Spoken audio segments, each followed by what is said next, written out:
Hello everyone, good evening. I think सब अच्छे होंगे and almost whoever want to join this class, they have joined. So last 2 days we have discussed about, this is the course for money and banking, BCom course. I hope I no need of saying these things, but even then I will say. तो ये जो class आप शुरू हुई है वो money and banking की है। हम लोगों ने लास्ट 2 डेज में 5th और 6th को 2 टॉपिक कवर किया, 2 यूनिट कवर किया है। फर्स्ट यूनिट था मनी, देखिए मैं यहां से आप अगर कोई चाहे तो दोबारा से देख ले, मनी। और सेकेंड टॉपिक जो हम लोगों ने कवर किया है वो financial institutions, market instruments and financial innovation. जो आज हम टॉपिक कवर करेंगे वो है इंटरेस्ट रेट। ठीक है, अगर किसी को rest of the 2 topics banking system, central banking, monetary policy, ये हम आने वाले 2 दिनों में 8-9 में इसको कवर कर देंगे।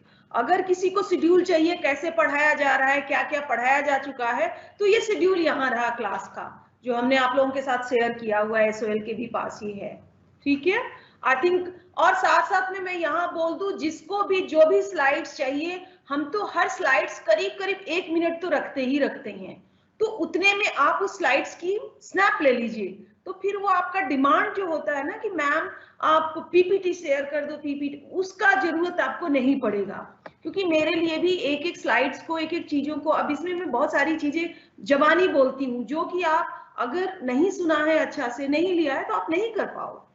तो वो बेटर है कि आप स्नैप लेते जाएं साथ साथ में, जो भी शेड्यूल का चाहिए अगर आपको, या सिलेबस क्या है, तो वो आप उसकी एक पिक्चर टाइम टू टाइम लेते रहिए। अच्छा चलिए, तो अब हम स्टार्ट कर रहे हैं इंटरेस्ट रेट, कि भाई इंटरेस्ट रेट होता क्या है और इंटरेस्ट रेट की इतनी इंपॉर्टेंस क्या है।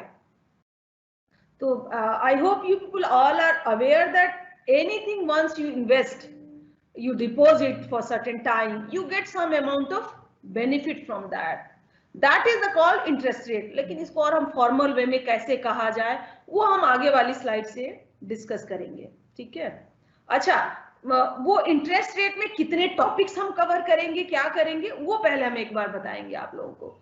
इंटरेस्ट रेट में पहला जो टॉपिक है वो इंटरेस्ट रेट डिटर्मिनेशन है, यानी इंटरेस्ट रेट को या इंटरेस्ट रेट जो है वो फिक्स कैसे किया जाता है, हाउ मच, यानी 10% इंटरेस्ट रखे, 2 रखे, 5 रखे, 6 रखे, वो डिटरमाइन होता कैसा है। फर्स्ट टॉपिक ये। दूसरा है source of interest rate differential, कि अगर इंटरेस्ट रेट अलग अलग है उसके रीजन क्या है, सोर्स क्या है, इस अलग अलग होने के, डिफरेंट इंटरेस्ट रेट होने के रीजंस क्या हैं।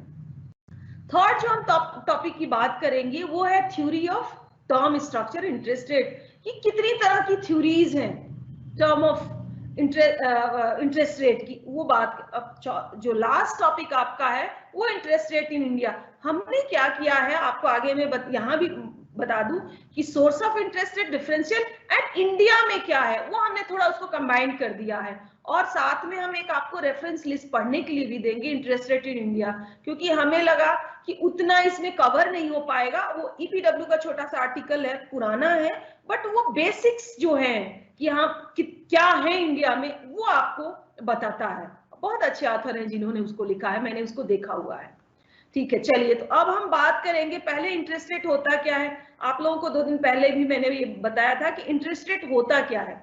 कह रहा है कि the cost of borrowing fund or the payment for lending fund, usually express as a percentage of amount borrowed. यानी कोई भी आप चीज बोरो करते हैं, किसी से उधार लेते हैं, तो उसका कुछ कॉस्ट होगा, या अगर हम किसी को पैसा उधार देते हैं उसके लिए हमें जो पेमेंट मिलता है, वो payment basically most of the time एक परसेंटेज, प्रतिशत में बोरो किया जाता है या दिया जाता है, वो आपका इंटरेस्ट रेट होता है। एग्जाम्पल में मैं बताऊं, interest rate on home loans, or vehicles, or business loan, ये सब आप लोग यूजुअली चूंकि बीकॉम करने आए हैं तो अंडरग्रेड में भी बीकॉम कॉमर्स तो लिया होगा, तो ये आप लोगों के लिए कोई नई चीज नहीं है। अब सेकंड जो हम बात कर रहे हैं वो है नहीं, sorry just give me a minute, हाँ, interest rate and rate of return. ये हमने कल भी बात 2-3 किया था, क्योंकि ये बार बार बीच में वर्ड्स आएंगे, की कॉन्सेप्ट्स हैं, ऊपर लिखा नहीं है बट ये की कॉन्सेप्ट है, ताकि आपको कोई प्रेजेंट वैल्यू फ्यूचर वैल्यू की बात कर दे, कंपाउंडिंग क्या है, तो ऐसा ना हो कि आप सोचे कि अच्छा ये क्या नया कुछ बोल रहे हैं क्या, या पता नहीं है, तो वो नहीं होना चाहिए। ठीक है, तो ये हम फ्यूचर वैल्यू की बात करें, कल भी हमने आप लोगों को बताया the value at some future time and investment made today, कि अगर हम आज 100 रुपया इन्वेस्ट करते हैं 10% की इंटरेस्ट रेट पे, तो उसका 2021 में क्या वैल्यू होगी, तो 2021 में तो यही होगी ना 110 रुपए, तो वो जो फ्यूचर वैल्यू है वो फ्यूचर वैल्यू है 110 रुपए। सेकेंड जो एक टर्म है compounding, the process of earning interest on interest as a saving accumulation over time. अब देखिए, जो भी बैंक में अगर थोड़ा बहुत भी पैसा आप लोगों ने जमा किया हो, तो बैंक क्या करता है ना कि आपको एक आपने 100 रुपए जमा कर दिया, तो वो हर क्वार्टरली पे उस 100 रुपए पे जितना इंटरेस्ट बनता है, अगर 10 रुपए है तो क्वार्टरली इंटरेस्ट कितने क्वार्टर होते हैं, 3-4 क्वार्टर होते हैं, तो 10 को 2.5% के करीब, तो 2.5%, 100 का 2.5 रुपए वो पहले क्वार्टर में मार्च एंड में जोड़ देगा, तो आपका 102.5 रुपीज हो जाएंगे। फिर सेकेंड क्वार्टर में उसमें लेके इंटरेस्ट, तो जो इंटरेस्ट 2.5 पे फिर इंटरेस्ट आपको मिला, उसको कहते हैं कंपाउंडिंग इंटरेस्ट। बहुत ही अच्छा है। तो ये देखिए ना, सेविंग एक्युमुलेशन ओवर टाइम, कि जो इंटरेस्ट पे भी इंटरेस्ट ले रहे हैं आप सेविंग पे, उसको हम कंपाउंडिंग कहते हैं। What is the present value? The value today of a fund that will be received in the future. कि अगर जैसे हमने कहा कि आज मैं जो 100 रुपए इन्वेस्ट कर रही हूँ, जिसकी वैल्यू 1 साल बाद मुझे 110 मिलनी है, तो आज जो मैंने 100 रुपए इन्वेस्ट किया है वो हमारी प्रेजेंट वैल्यू है। Okay, so some of the more. अब एक ये है कि time value of money, time की भी वैल्यू होती है भाई। वो ये मैंने आप लोगों को कल एक एग्जांपल दिया था कि लेट सपोज एक ओवरब्रिज बनना है कहीं, वो ओवरब्रिज 1 करोड़ का बनना है, कि अगर वो 2020 में बन जाता तो 1 करोड़ का होता, लेकिन किसी वजह से वो डिले हो गया, 5 ईयर डिले हो गया, वो 5 ईयर डिले हुआ, तो उसकी जो कॉस्ट है वो 5 गुना सपोज हो गई, 5 करोड़ हो गई। तो ये टाइम जो था 5 साल का, वो टाइम की वजह से 1 करोड़ का प्रोजेक्ट जो आपका ओवरब्रिज का प्रोजेक्ट था वो 5 करोड़ का हो गया।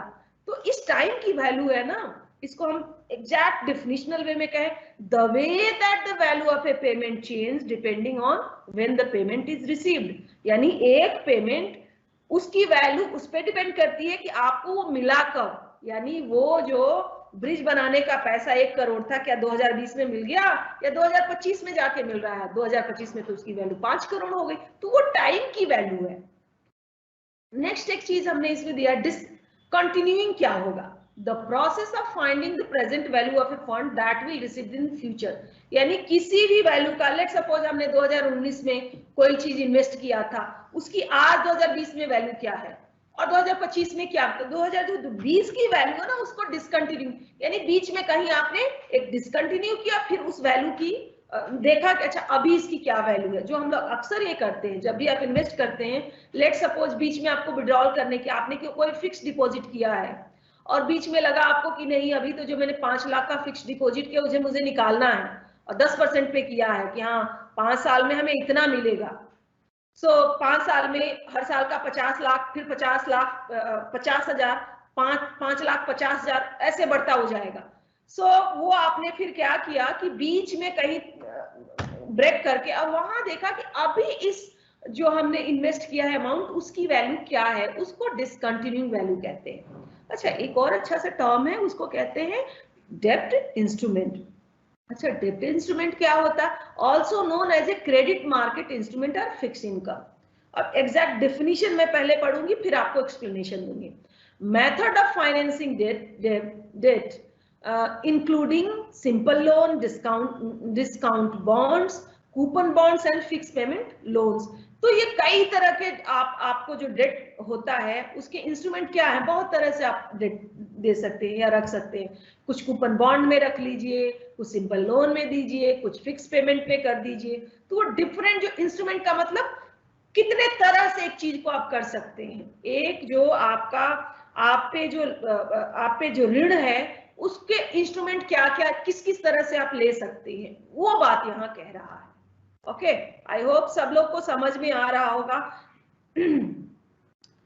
और आप लोग पिक्चर भी साथ साथ में लेते जाइए, फिर मैं बाद में पिक्चर पे कोई भी क्वेश्चन होगा ना कि मैम ये आप हमें स्लाइड दिखाए, वो मैं नहीं करूंगी। अभी मैं बोल रही हूँ बार बार, सो दैट जिसको जो भी स्लाइड चाहिए वो उसकी फोटो क्लिक कर लीजिए आप लोग। नेक्स्ट जो है interest rate and rate of return, कि उसी का कुछ और भी जो टॉपिक्स फर्दर कॉन्सेप्ट्स हैं। इक्विटी क्या होती है, ये कल भी हमने बताया था, ये दोबारा हम बता रहे हैं क्योंकि ये सारी चीजें हम आगे यूज करेंगे। इक्विटी जो है कह रहा है कि a claim to part ownership of a firm common stock issued by a corporation, कि एक जो कोई फॉर्म है, वो हम बड़ा आप लोगों को रिलायंस का एग्जांपल देते हैं कि उसने क्या किया है कि एक कॉर्पोरेशन ने कोई स्टॉक, कॉमन स्टॉक को इशू किया है, उस पे जो भी उसके ओनरशिप है या फॉर्म है, उस पे वो कुछ क्लेम करे, वो आपकी इक्विटी की बात। और हमने इसमें सबसे बड़ा एग्जांपल की इक्विटी का कल आप लोगों को जो दिया था, वो हमने दिया था कि बड़ी बड़ी कंपनियां जो है, पर्टिकुलरली मल्टीनेशनल कंपनियां हैं, वो चाहे जी हो, स्नाइडर हो, और जो वो क्या करती है कि जैसे जैसे आप हायर पोजीशन पे जाने लगते हैं ना, वो फिर आपको शेयर होल्डर बनाती है कंपनी में, या स्टॉक देती है। और उसका मोटिव ये है कि अगर कंपनी बढ़ती है तो आपकी जो इक्विटी 5% की, 2% की, 1%, उसका वैल्यू भी बढ़ेगा। तो फिर वो कंपनियां जो है equity, they try to give their clients और employees equity so that the company will grow faster, they will work harder because of their own interest is also lying within a company. अच्छा, nominal interest rate और real interest rate में क्या होता है? कह रहा है कि नॉमिनल जो होता है N interest rate that is not adjusted for changes in purchasing power. Purchasing power क्या होती है कि अगर 1 रुपया आपके पास है, 1 रुपया से कितनी गुड्स एंड सर्विसेज आप खरीद सकते हैं आज की डेट में, वो परचेजिंग पावर है उसकी। तो क्या है कि कभी कभी इन्फ्लेशन, आप जानते ही हैं, चीजों की कीमत बढ़ती रहती है, वो अप डाउन होती रहती है। तो एक जो अगर वो परचेजिंग पावर को आपने एडजस्ट नहीं किया, आज प्राइस अगर आप प्याज लेने जाए मार्केट में तो 70 रुपए केजी है, लेकिन ये जो प्राइस है वो आप अगर मई जून में खरीदने जाए तो 30-40 रुपए मिलती है, तो डबल हो गया ना।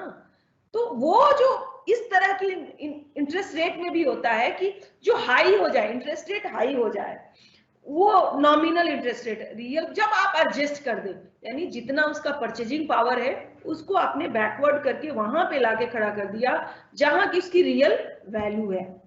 तो ये हम लोगों ने जो शुरू किया है वो कुछ कॉन्सेप्ट से शुरू किया, इंटरेस्ट रेट होता क्या है, उसके छोटे छोटे कॉन्सेप्ट क्या है। अब हमारा जो सेकंड था, हम फिर से आपको गो बैक ले जाएंगे कि हम सेकंड जो रखे हुए हैं, वो पहला ही इंटरेस्ट रेट डिटर्मिनेशन। अभी तक तो इंटरेस्ट रेट होता क्या है, इसके कुछ की कॉन्सेप्ट हम बता रहे थे। अब हम बताएंगे कि अगर कोई इंटरेस्ट रेट को डिटरमाइन कैसे करता है, कैसे कोई ये रखता है कि इंटरेस्ट रेट इतना ही होगा, वो डिटर्मिनेशन जो है वो कैसे उसका होता है, उसकी हम आगे वाली स्लाइड्स में बात करेंगे। ये रहा, यहां से शुरू हुआ इंटरेस्ट रेट डिटर्मिनेशन। अब पहली स्लाइड, और इसमें हमने काफी थोड़ा सा इस बार जो हमने आज की जो स्लाइड बनाई है उसमें लिखा है खूब, ताकि मुझे लग रहा था कि आप लोगों को शायद वो 4 लाइन डिफिनेशन, मुझे तो लगा कि शॉर्ट लिख रही हूँ या शॉर्ट बता रही हूँ तो क्विकली आप लोग अंडरस्टैंड, बट शायद आप लोगों को एक्सप्लेन ज्यादा करने की जरूरत है। तो हमने आज जो स्लाइड बनाई है उसमें थोड़ी एक्सप्लेन की है चीजें, ताकि आपको ज्यादा परेशानी ना हो या प्रॉब्लम ना हो उसको समझने में। ठीक है, तो let's suppose interest rate determination, ये थोड़ा सा इंट्रोडक्शन में पहले बताओ। कह रहा कि we saw how to measure interest rate and where an investor can find information about interest rate, कि वो ये हमने देख लिया कि हम इंटरेस्ट रेट मेजर कैसे करते हैं, वो बताया हुआ है आपको, और we can find the information about, और कहां से हमें इंफॉर्मेशन मिल जाएगी इंटरेस्ट रेट के बारे में। यहाँ जो हम discuss, here we discuss how savers decide to allocate their wealth among the alternative assets such as stock and bond, कि अगर किसी के पास पैसा है तो ऐसा तो है नहीं कि अगर मेरे पास 10 करोड़ है तो मैं सारा जाके फिक्स डिपॉजिट में कर दूंगी, नहीं नहीं, ऐसा मैं कभी नहीं करूंगी। मैं क्या करूंगी, कुछ बॉन्ड खरीदूंगी, कुछ शेयर मार्केट में लगाऊंगी, कुछ फिक्स डिपॉजिट करूंगी। वो कहते हैं ना कि never put your all eggs in one basket, economics में भी है, कि आपके डिफरेंट उसको कहते हैं कि आपका अलमीरा आपने देखा होगा, उसमें डिफरेंट डिफरेंट सेक्शंस होते हैं, तो आपकी जो भी मनी हो उसको डिफरेंट डिफरेंट सेक्शन में रखिए, तो वो सेक्शन क्या होंगे छोटे छोटे, वो आपका स्टॉक है, आपका फिक्स डिपॉजिट है, आपका बॉन्ड है, ये सारे जितने भी तरह से, कुछ आप रियल एस्टेट में इन्वेस्ट कर सकते हैं कि आपने घर खरीद लिया, वो सारा जो है उसकी हम कहते हैं इस तरह से डिटरमाइन होता है इन चीजों के लिए। कह रहा है कि we further analyze the bond market and so that it is in other markets. The equity price of bond and the interest rate depends upon the factor that determine demand and supply. कि ये जो demand supply जो है, ये जो bond और interest rate का determination कैसा होगा, ये डिपेंड करता है कि जो डिमांड सप्लाई है मार्केट में वो कैसी है। अब इसमें हमने थोड़ा किया है कि यहाँ मेंशन कर दिया, डिमांड सप्लाई सबको पता होगा, और यहाँ जो हम डिमांड सप्लाई की बात कर रहे हैं वो मनी डिमांड की बात कर रहे हैं कि मनी की कितनी डिमांड है मार्केट में, मनी की सप्लाई कितनी है डिमांड में, उसकी बात कर रहे हैं हम, गुड्स एंड सर्विसेज की नहीं बात, हम मनी सप्लाई की बात कर रहे हैं यहाँ पे। ठीक है, आई होप आप लोगों को समझ में आ रहा होगा। अच्छा, कह रहा है यहाँ देखिए, हम बड़ा छोटे छोटे आप लोगों को समझाते जाएंगे। कह रहा है कि how to build an investment portfolio. जैसे हमने कहा कि मेरे पास 10 करोड़ है, अब उस 10 करोड़ को मैं इन्वेस्ट करना चाहती हूँ, तो भाई कोई ना कोई, आप लोग जानते ही हैं कि इन्वेस्टर एडवाइजर्स होते हैं, इन्वेस्टमेंट एडवाइजर्स होते हैं जो आपको बताते हैं कि अगर आपके पास 10 करोड़ है तो उस 10 करोड़ के साथ आप क्या करेंगे। तो वो कहीं ना कहीं इन्वेस्टमेंट पोर्टफोलियो बनाते हैं। अगर मैं लेके जाऊं तो वो मेरा बताएंगे कि मैडम ये चीजें हैं मार्केट में जिससे लगाएंगी तो इनसे आपको फायदा होगा, यहाँ लगाएंगी तो प्रॉब्लम हो सकता है। अब उसको धीरे धीरे हम छोटे छोटे चीजों में समझाएं। कह रहा है कि investor has many assets to choose from, ranging from basic checking and saving account in bank to stock and bonds to complex financial security। कि वो बहुत तरह से, उस इन्वेस्टर जो एक होता है, अगर मेरे पास 10 करोड़ है, मैं कहीं इन्वेस्ट करना चाहता हूं, उसके पास बहुत सारे ऑप्शंस हैं। वो चाहे तो सेविंग अकाउंट में रख सकता है, वो चाहे तो स्टॉक में लगा सकता है, वो चाहे तो बॉन्ड खरीद सकता है, या कॉम्प्लेक्स फाइनेंशियल जो सिक्योरिटीज है उसको खरीद सकता है। उसके अलावा बता रहा है कि अब ये क्वेश्चन पूछ रहा है कि what principles should investor follow as they build an investment portfolio. कि अगर एक इन्वेस्टर है तो कौन से प्रिंसिपल, सिद्धांत उसको फॉलो करने चाहिए अपनी पोर्टफोलियो बनाते टाइम, कौन से प्रिंसिपल है उसको फॉलो करना चाहिए। हम आगे इसको डिस्कस करेंगे। तो इसके लिए कह रहा है कि we begin the examine the objective, कि एक जो इन्वेस्टर है उसका ऑब्जेक्टिव क्या है, मेरा ऑब्जेक्टिव क्या, हम जितना अगर 10 करोड़ हमारे पास है, क्या उसे ज्यादा से ज्यादा मैं अर्न करना चाहती हूँ, या उसको इसके अलावा ये भी हो सकता है अर्न तो करना चाहती हूँ बट मैं शॉर्ट टर्म में नहीं, मैं लॉन्ग टर्म में गेन करना चाहती हूँ, मीडियम टर्म में गेन टाइम का भी वैल्यू है। तो वो डिपेंड करता है कि मेरा ऑब्जेक्टिव क्या है। प्रॉफिट तो है बट साथ में हमारे पास टाइम क्या है, और किन किन चीजों में मुझे कॉन्फिडेंस है विद इन ए मार्केट जो दिया हुआ है, वो स्टॉक हो, बॉन्ड हो, कॉम्प्लेक्स सिक्योरिटी, किन चीजों में मुझे सबसे ज्यादा फेथ है, विश्वास है, कॉन्फिडेंस है। कह रहा ये ऑब्जेक्टिव पता होने चाहिए। You might expect that investors will attempt to earn the highest possible rate of return on their investment. वो जो हमने कहा कि जो भी इन्वेस्टर होता है वो भाई ज्यादा से ज्यादा पैसा उससे प्रॉफिट उसको मिले उसके इन्वेस्टमेंट में, वो इसका मोटिव होता है, बेसिक मोटिव होता है।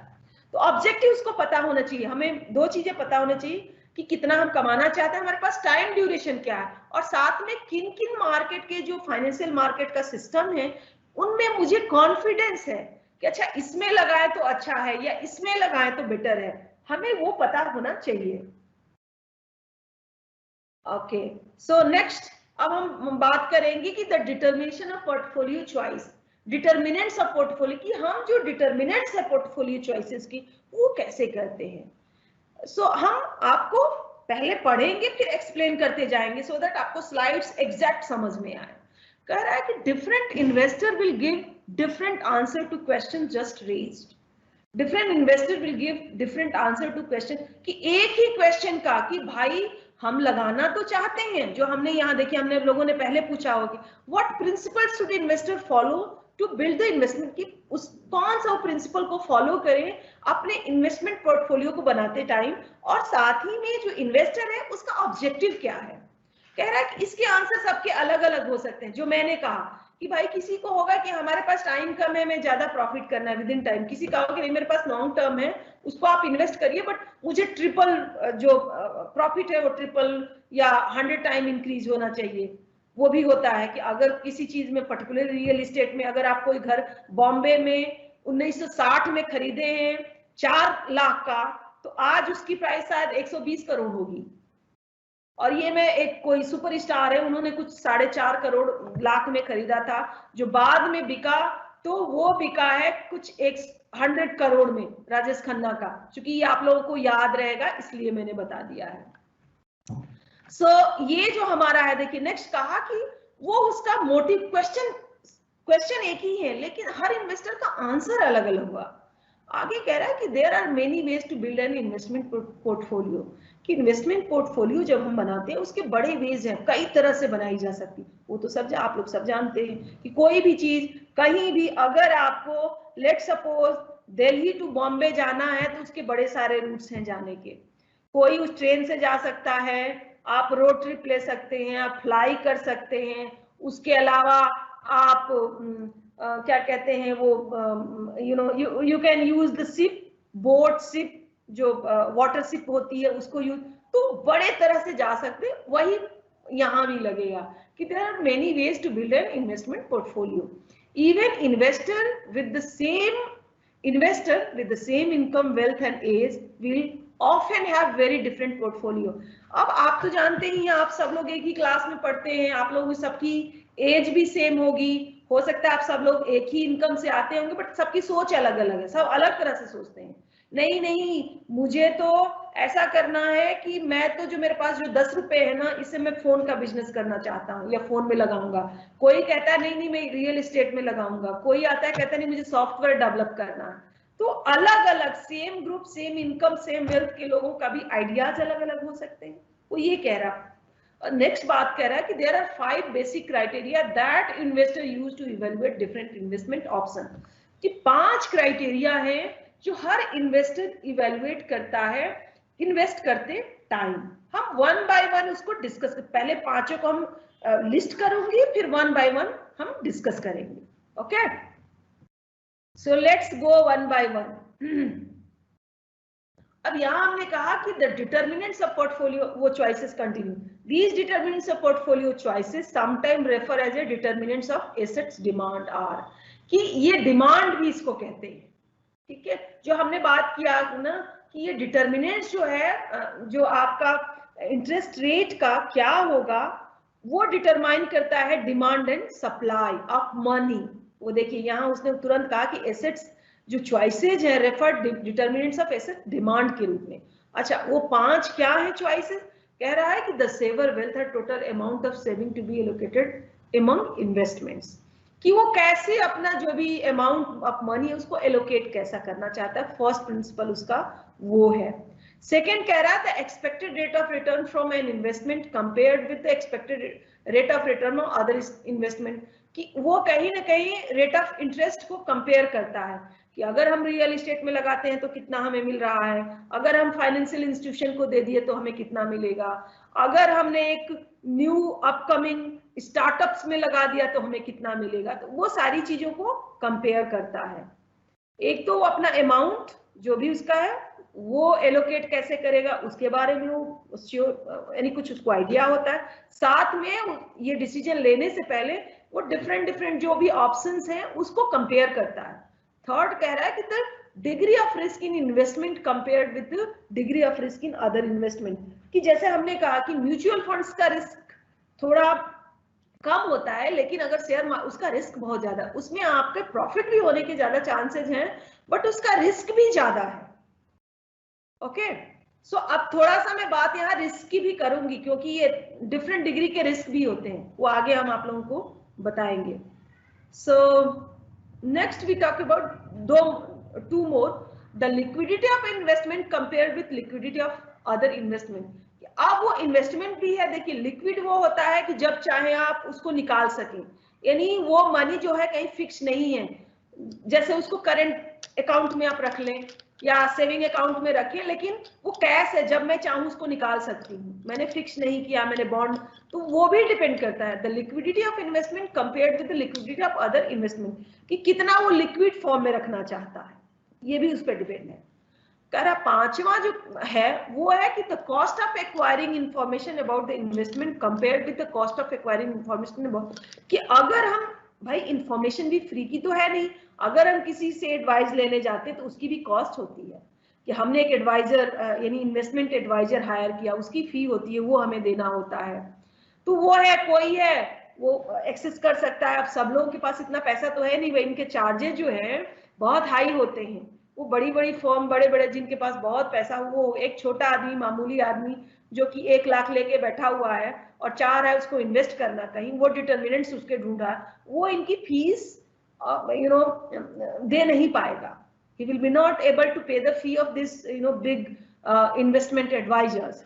So what he will do, he will calculate himself, he will try to understand the acquire the information. तो वो एक कहीं ना कहीं, तो 5 चीजें बहुत जरूरी हैं डिटरमाइन करने के लिए कि हम इन्वेस्ट कहाँ करें। अब फिर से हम एक बार आपको, there are 5 basic criteria that investor use to evaluate different investment options.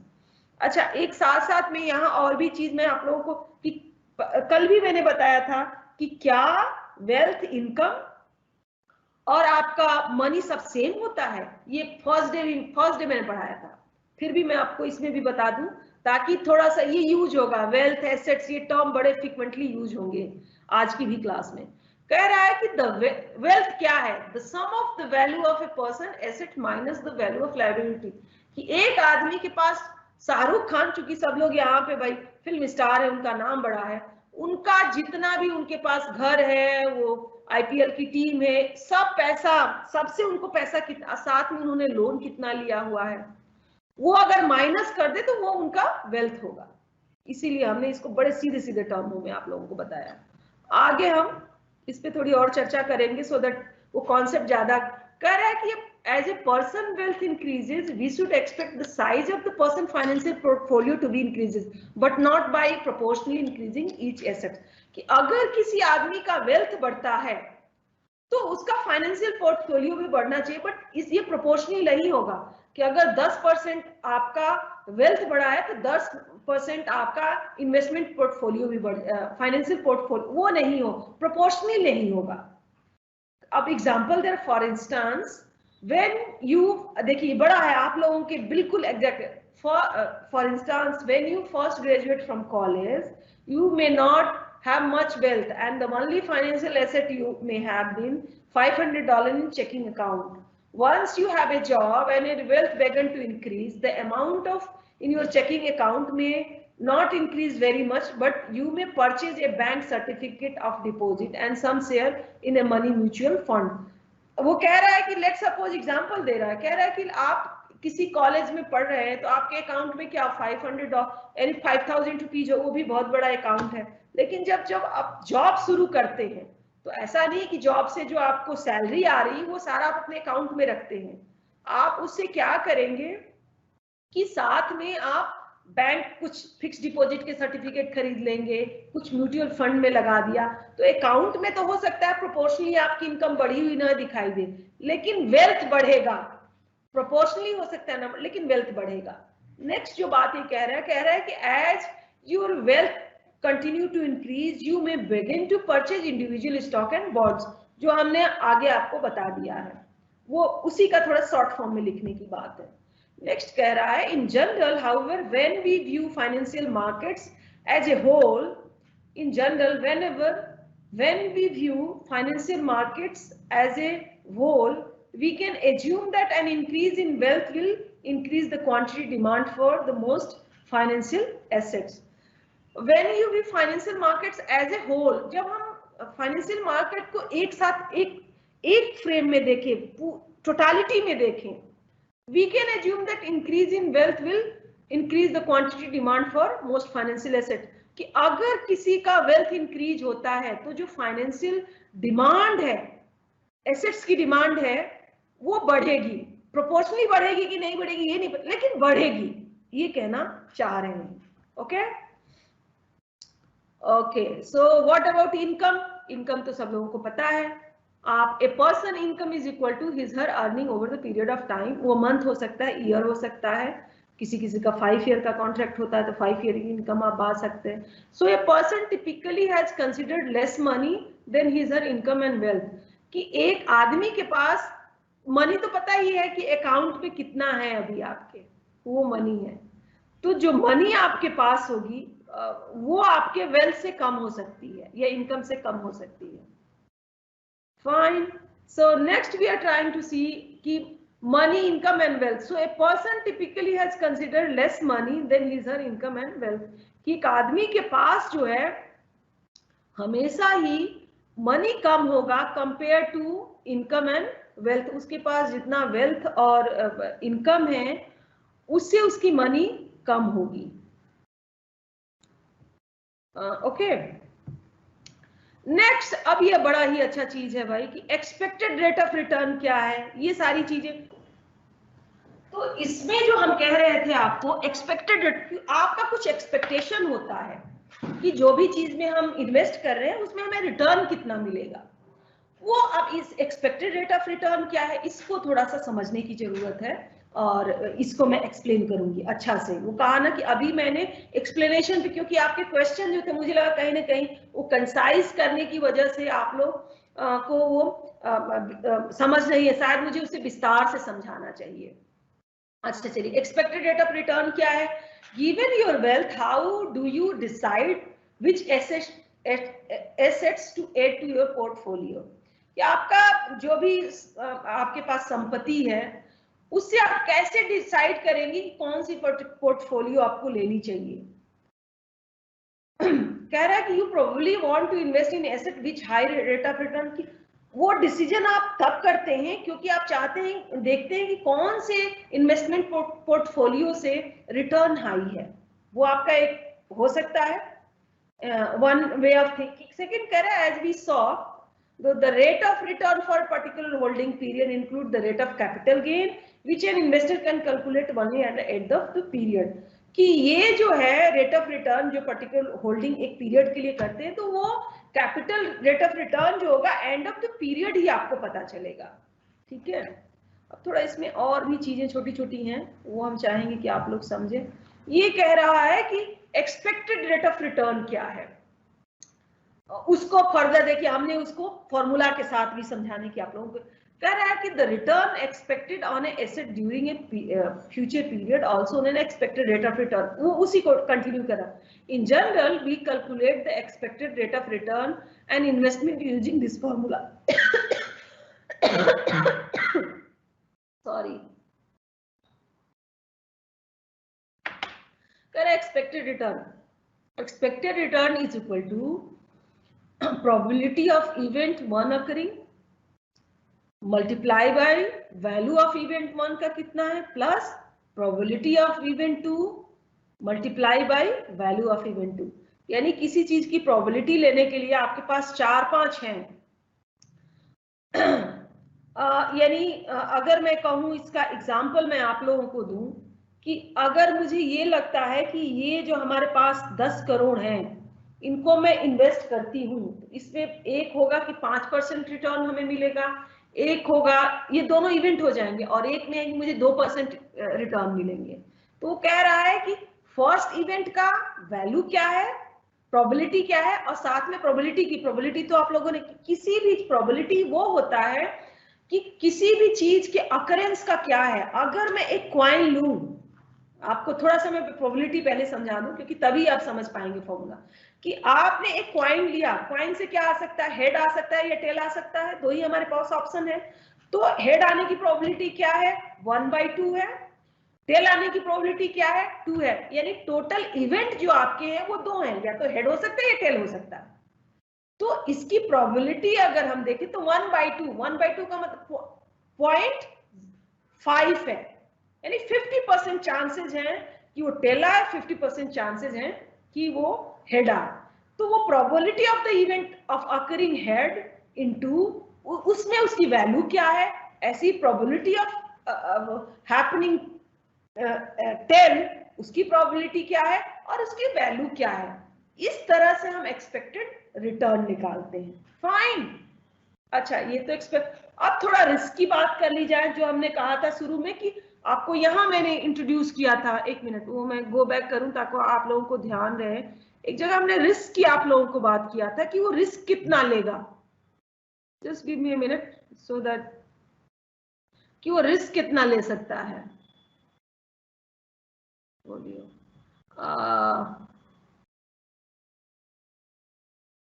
Attempt to earn the highest objective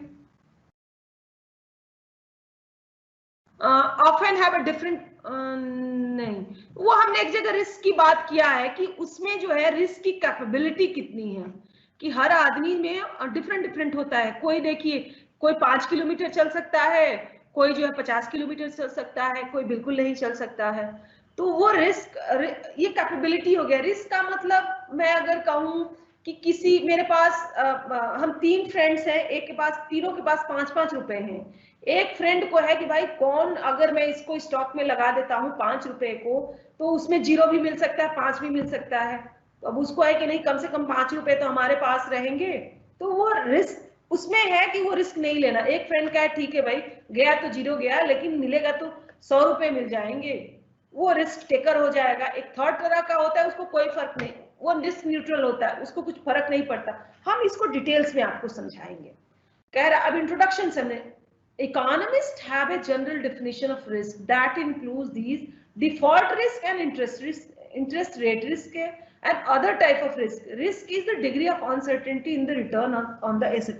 Risk क्या है? एक uncertainty है, जो भी आज आप कर रहे हैं, इन्वेस्ट कर रहे हैं या काम कर रहे हैं, कि हमें फ्यूचर में क्या मिलेगा, वो एक रिस्क है, पता नहीं है, अनसर्टेनिटी है।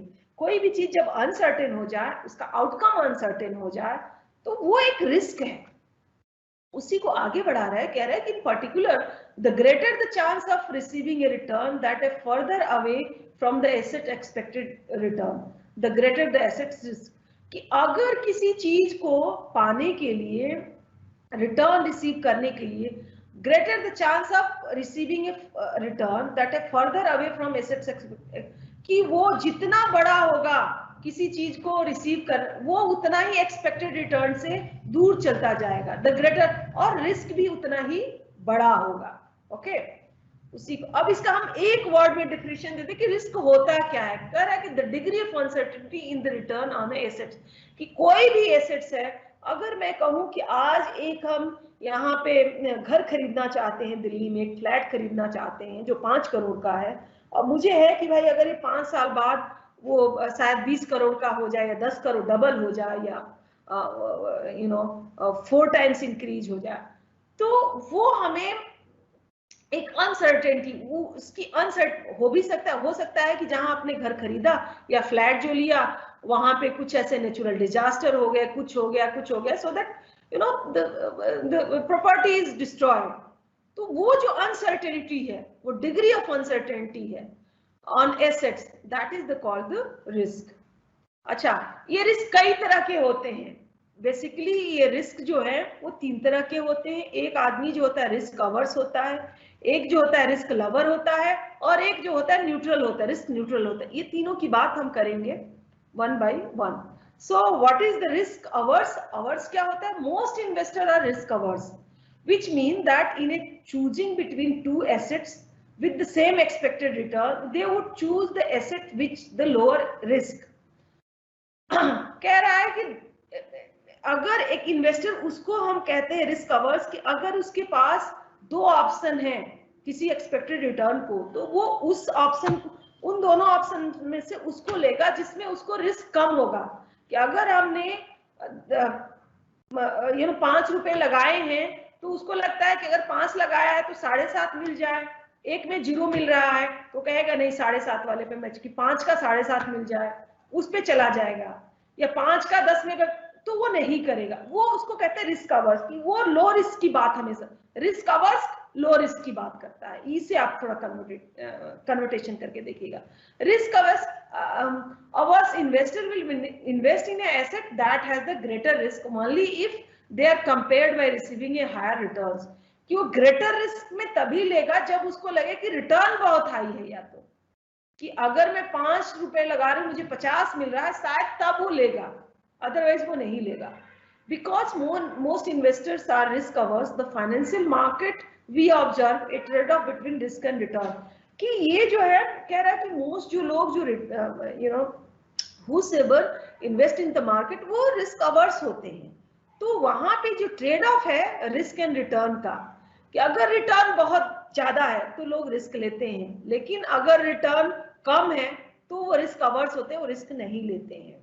एग्जांपल्स की हम बात करें, so for example assets such as bank CDs have low rate of return but also low risk. Low current deposit में अगर हम CDs का मतलब करंट डिपॉजिट जो है have low return but risk भी कम है, जब आप चाहे तब निकाल सकते हैं पैसे को, आपके पास है या किसी और चीज में लगा सकते हैं। while assets such as share of stock have a high rate of return but risk भी उसका ज्यादा है, कि अगर आप शेयर मार्केट में स्टॉक में लगा देते हैं तो रिटर्न तो वहां हाई है लेकिन रिस्क भी है, जीरो भी हो सकता है, फाइनेंशियल क्राइसिस भी आ सकता है, तो बूम सब कुछ चला गया, जो भी आपने इतनी मेहनत से कटा सब कुछ चला गया।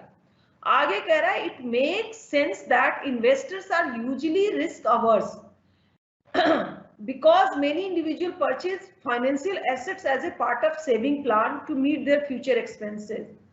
कह रहा है कि ज्यादातर जो इन्वेस्टर्स होते हैं ना वो रिस्क अवर्स होते हैं। वो क्यों होते हैं, उसका रीजन ये है कि वो जो भी चीजें फाइनेंशियल मार्केट में फाइनेंशियल एसेट्स खरीदते हैं वो सेविंग प्लान के लिए अपने खरीदते हैं फ्यूचर में, लाइक कि हमें घर खरीदना है, बच्चों का ट्यूशन फी देना है, या सफिशिएंट अमाउंट रहे कि अगर हम रिटायरमेंट ले लिया कल तो भाई खर्चे हमारे चलते रहे, मंथली जो खर्चे हमारे होते हैं वो चलते रहे, तो वो कहीं ना कहीं वो हमेशा ही इसलिए वो रिस्क अवर्स होता है कि उसका प्लान है और ये इन्वेस्टमेंट सारे सेविंग के जैसे किए जाते हैं। They want to avoid having assets fall in value just when they needed the fund.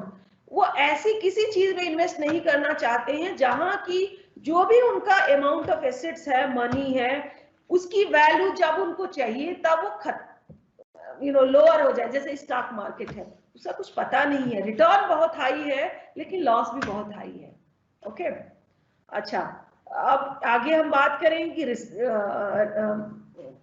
Risk loving क्या होता है, किन लोगों को आप कहते हैं कि ये रिस्क लविंग है।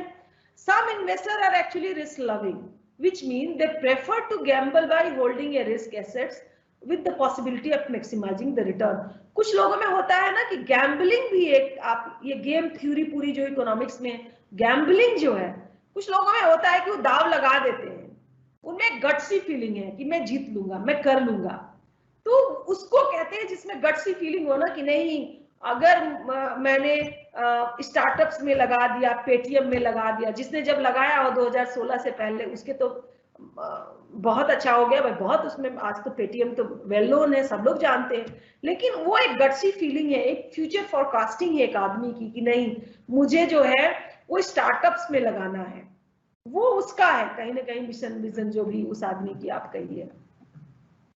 ओके सिमिलरली कह रहा है कि अगर एग्जांपल्स की मैं बात पे, risk loving investor would be attracted to be IBM bond with its 50% probability of a 15% return, कि 50% की प्रोबेबिलिटी है कि 15% का आपका रिटर्न होगा, even though the bond also has a 50% की 5% का रिटर्न हो, यानी दोनों है, दो तरह के 50% चांस है कि 15% का रिटर्न हो और 50% चांस है कि 5% का रिटर्न हो, तो वो दोनों में, लेकिन वो रिस्क लविंग है तो वो लेगा, बॉन्ड उसका खरीदेगा। ठीक है, एक थर्ड टाइप का आदमी होता है, ये इंडिविजुअल से ह्यूमन होते हैं जो कि रिस्क न्यूट्रल होते हैं। Finally some investors are risk neutral which means they would make their investment decision on the basis of expected return ignoring risk. वो रिस्क न्यूट्रल होते हैं, यानी उनको रिस्क से कोई फर्क नहीं पड़ता है, वो अपने एक्सपेक्टेड रिटर्न की बात करते हैं कि हमारा एक्सपेक्टेड रिटर्न क्या होगा, अगर वो मैक्सिमम है, अच्छा है, वो लगा देते हैं, तो वो रिस्क न्यूट्रल होते हैं, उनको रिस्क से पे नहीं, वो रिटर्न पे ज्यादा ध्यान उनका, यानी उनकी आय जो होती है ना वो रिस्क पे नहीं होती है, रिटर्न पे होती है। ओके ये तो बात हो गई रिस्क की। इसमें कुछ हम लिक्विडिटी की बात शुरू में की है, तो लिक्विडिटी क्या होता है वो भी जानना जरूरी है भाई, कि लिक्विडिटी है क्या। Okay, so let's start the liquidity. कह रहा है liquidity, we saw in section that liquidity is a ease with which an assets can be exchange for the money. Liquidity कहते हैं किसी भी फॉर्म या एसेट्स ऐसा हो जिसको जब चाहे तब आप उसको कैश करा लें। वो आपका करंट डिपॉजिट हो सकता है, आप रख सकते हैं, वो लिक्विड फॉर्म में है, वो जब चाहे आप उसको निकाल सकते हैं। कह रहा है कि assets with greater liquidity help savers to smooth spending over time or to access fund for emergency. अब लिक्विडिटी में लोग क्यों रखते हैं मनी को? उसका रीजन ये है कि जब भी हम जो सेविंग करके रखा हुआ है वो जब चाहे अपनी जो भी उसका स्पेंडिंग है उसको स्मूथन कर सकता है। यानी कभी कभी आपने देखा होगा कि लोगों को आज मेडिकल की जरूरत पड़ गई, हार्ट अटैक हो गया, कुछ हो गया, उनको अभी 5 लाख रुपए चाहिए बाईपास के लिए, तो ऐसी इमरजेंसीज के लिए भी लोग लिक्विडिटी फॉर्म में रखना चाहते हैं। एग्जांपल दे रहा है, if you invest in certain assets to meet the anticipated medical expenses, you want to be able to sell those assets quickly if you need the money for an operation। जो हमने आपको यहाँ पे operation बता दिया कि let suppose किसी को हार्ट अटैक हो जाता है, हार्ट फेल्योर हो जाता है, उसको अभी बाईपास कराना है, उस केस में तो आप जो भी एसेट्स रखें कुछ ऐसे लिक्विड फॉर्म में हो, वो करंट डिपॉजिट में हो सकता है, फिक्स डिपॉजिट भी आप तुरंत तोड़ सकते हैं, तो वो कुछ फॉर्म में ऐसे रखेंगे जो लिक्विडिटी जिसकी ग्रेटर है, ज्यादा में है। The greater assets liquidity, the more desirable the assets is to invest। कह रहा है कि जितनी लिक्विडिटी ज्यादा होगी किसी एसेट्स को, उसमें इन्वेस्टमेंट करने की लोगों की इच्छा शक्ति भी उतनी ही ज्यादा होगी। कह रहा all else equal investor will accept a lower return on a more, कह रहा है कि एक lower return, investor will accept a lower return on a more the greater as asset liquidity, the more desirable the asset is to be। All else equal, investor will accept a lower return on more liquidity assets than a less liquid asset। कि वो जो है lower return accept कर सकता है अगर more liquid है, लेकिन अगर less liquid है उस पर वो lower return नहीं चाहेगा, कहेगा कि liquidity भी एक तो आप नहीं दे रहे, return भी कुछ नहीं है, ठीक है। liquidity अगर आप दे रहे हैं, lower return दे रहे हैं, accepted, बट अगर liquidity नहीं है तो रिटर्न ज्यादा होना चाहिए। Okay, therefore just as there is a trade off between risk and return, there is a trade off between liquidity and return. कि जैसे पहले हमने रिस्क और रिटर्न की बात किया, यहाँ एक है कि लिक्विडिटी एंड रिटर्न में भी एक ट्रेड ऑफ है। वो ट्रेड ऑफ क्या है? कह रहा है कि you are willing to accept a very low, possibly zero interest rate on your checking account because you have immediate access to those funds. इसीलिए देखिए, जो भी चेकिंग अकाउंट होता है ना, जब आदमी चाहे निकाल लेगा अपना पैसा एटीएम से जाके, तो उसमें आपको जो इंटरेस्ट रेट होता है बड़ा मामूली से मिलता है, क्योंकि बैंक भी उसको कहीं इन्वेस्ट नहीं कर सकता है ना, उसको तो उतने पैसे रखने हैं, जितने भी लोगों के पैसे जो होते हैं करंट या सेविंग अकाउंट में होते हैं, उतने उस बैंक के पास पैसे होते हैं, जब जो चाहे निकाल सकता है। वो उसको किसी को फर्दर लैंड नहीं किया है to further investment or anything, क्योंकि वो कैश यानी चेकिंग अकाउंट या जो हम लोग इंडिया में कहते हैं सेविंग अकाउंट में है या करंट अकाउंट में है। Okay, now we are talking about now. Okay, so next is we are going to talk about the cost of acquiring the information. क्या जो इंफॉर्मेशन लोग इन्वेस्टमेंट की एक्वायर करते हैं या जिन लोगों के पास है, वो फ्री ऑफ कॉस्ट मिल जाती है या उसके लिए लोगों को कुछ करना होता है? यहाँ पे हम इस बात को जानने की कोशिश करेंगे। कह रहा है पहला है the cost of acquiring information, investor find assets more desirable if they don't have to spend time और money acquiring information about them. कि भाई लोग जो है वो इस तरह के इन्वेस्टमेंट में ज्यादा लगाना चाहते हैं जिसमें उनको बहुत पढ़ना लिखना जानना समझना ना पड़े, सीधा सीधा सिंपल जो चीजें उसमें लोग लगाने में ज्यादा इंटरेस्ट रखते हैं, जिसमें कॉस्ट इंफॉर्मेशन की कोई कॉस्ट नहीं, वो टाइम हो, एनर्जी हो, मनी हो या किसी एडवाइजर को रखना हो, कि इन झंझटों में कोई पढ़ना नहीं चाहता है। एग्जाम्पल दे रहा है, information and bond issued by the federal government is easy to obtain. देखिए गवर्नमेंट के जो बॉन्ड होते हैं लोग बड़ा फटाफट फटाफट खरीद, क्योंकि एक तो उसमें कॉन्फिडेंस भी लोगों को है और इसकी इंफॉर्मेशन हर जगह इजीली अवेलेबल होती है। गवर्नमेंट जो है सारे न्यूज़पेपर्स, बैंक, हर सिस्टम में अपनी चीज को बता देती है, तो आप खरीद लेते हैं उस बॉन्ड को। नेक्स्ट कह रहा है कि every guide to invest explain that federal government is very unlikely to default on its bond and the price and yield on federal government bond are easily found in the, वो wall street journal का बात कर रहा है, eight ए website जो भी उसका finance का है। If a new company issued a bond, however, investor must spend time and money collecting information, analyzing.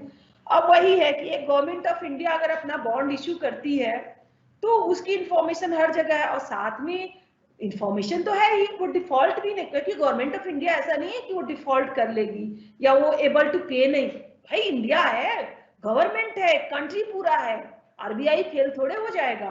तो उसमें कॉन्फिडेंस होता है, लोगों को लगता है ये तो पैसे हमें मिल ही जाएंगे। इसीलिए आप देखिए जितने भी गवर्नमेंट की कोई स्कीम हो, कुछ हो, लोग उसमें कहते हैं कि नहीं गवर्नमेंट का है डिफॉल्ट, लेकिन प्राइवेट में अगर वही हमें इन्वेस्ट करना है तो उसमें आदमी बहुत छानबीन, क्योंकि आप यस बैंक का मैं कल भी एग्जांपल दिया था कि यस बैंक क्विकली हैज उसमें जितनी प्रॉब्लम्स आई, लोगों को अपने पैसे नहीं, मैंने लोगों को लाइन में खड़े देखा है, लोग रो रहे हैं कि भाई हमने जमा भी किया अब तो हमें कुछ मिल नहीं रहा है, बाद में धीरे धीरे सॉर्ट आउट किया। इसीलिए लोग जो है प्राइवेट जो बैंक होते हैं, क्योंकि वो दूसरी है प्राइवेट के साथ ये है कि वो इंफॉर्मेशन जो उनकी अपनी है जो भी बताते हैं वो एग्जैक्ट एंड प्रॉपर नहीं होती है कि जो वो कह रहे हैं वही एग्जैक्ट सही है, ऐसा नहीं है।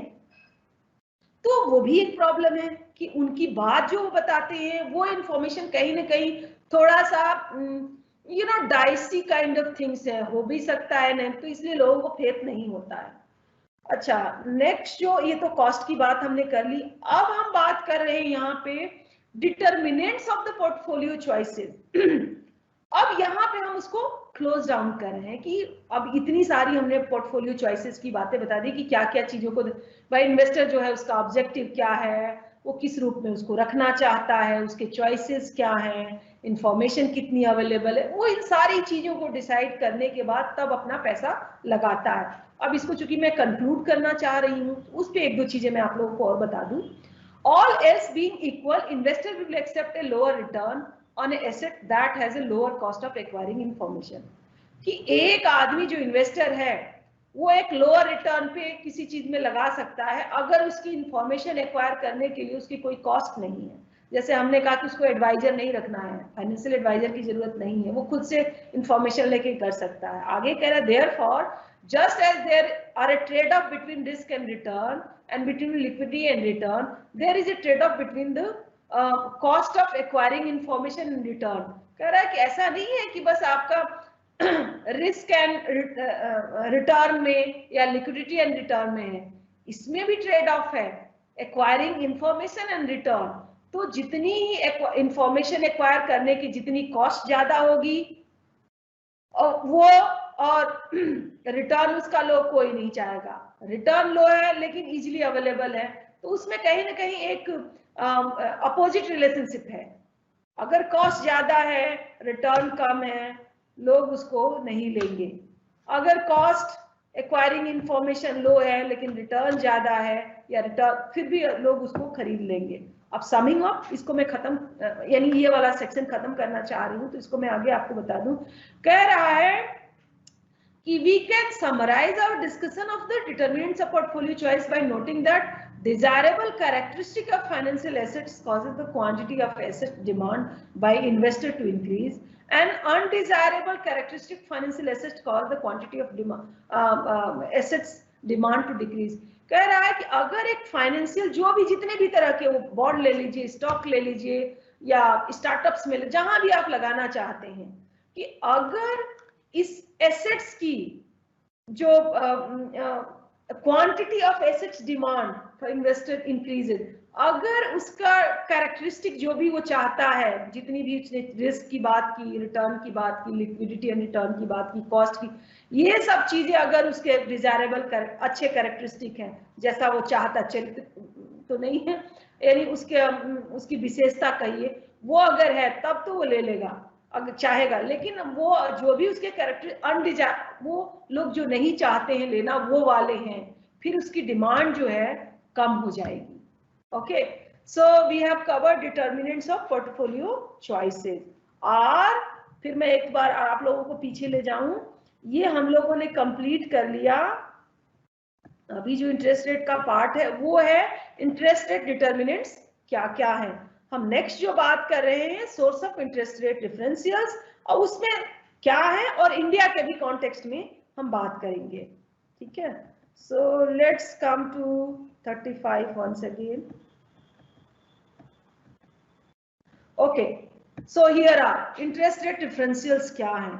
डिफरेंशियल मीन्स कोई भी चीज थोड़ा अलग होना, प्रोडक्ट डिफरेंशिएशन जिसे कहते हैं कि भाई आपको अगर प्रोडक्ट डिफरेंशिएशन ये होता है, जैसे मैं आपको एग्जांपल दूं, अगर कि हम साबुन की बात करें, एक बाथ सोप की बात करें, तो भाई उसमें लक्स भी है, उसमें डव भी है, उसमें मोती भी है, उसमें पियर्स भी है, लाइफ बॉय भी है। तो ये प्रोडक्ट डिफरेंशिएशन है कि वो बाथ सोप सारे ही हैं, लेकिन सब में कुछ अलग अलग कैरेक्टरिस्टिक है, चाहे उसकी प्राइस अलग है, किसी का पॉपुलैरिटी ज्यादा है, कॉन्फिडेंस है कंज्यूमर का।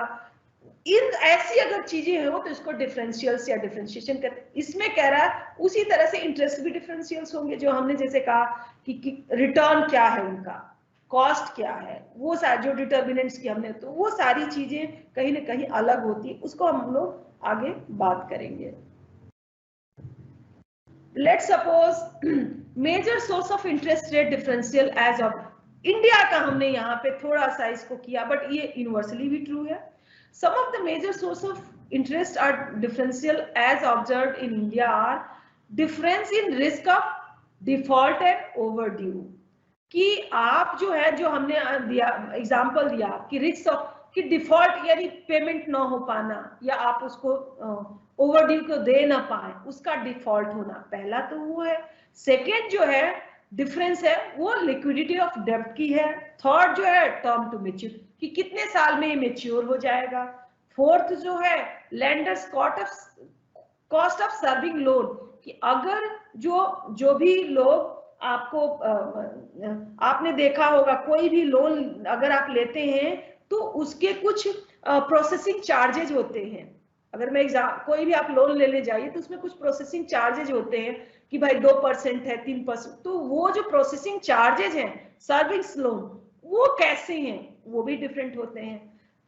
पांचवी जो बात कह रहा है lending practice in extra loan services, कि उनकी ओवरऑल लैंडिंग की प्रैक्टिस कैसी है और एक्स्ट्रा लोन की सर्विसेज और क्या कर सकते हैं, कि हम उसको जब चाहें कि बीच में क्लोज कर सकते हैं। कुछ क्लॉज होते हैं कुछ लोन्स में कि आप उसको चाहें तो विद इन 5 ईयर क्लोज कर दें और उसमें कुछ एक्स्ट्रा आपको बेनिफिट मिल जाएगी।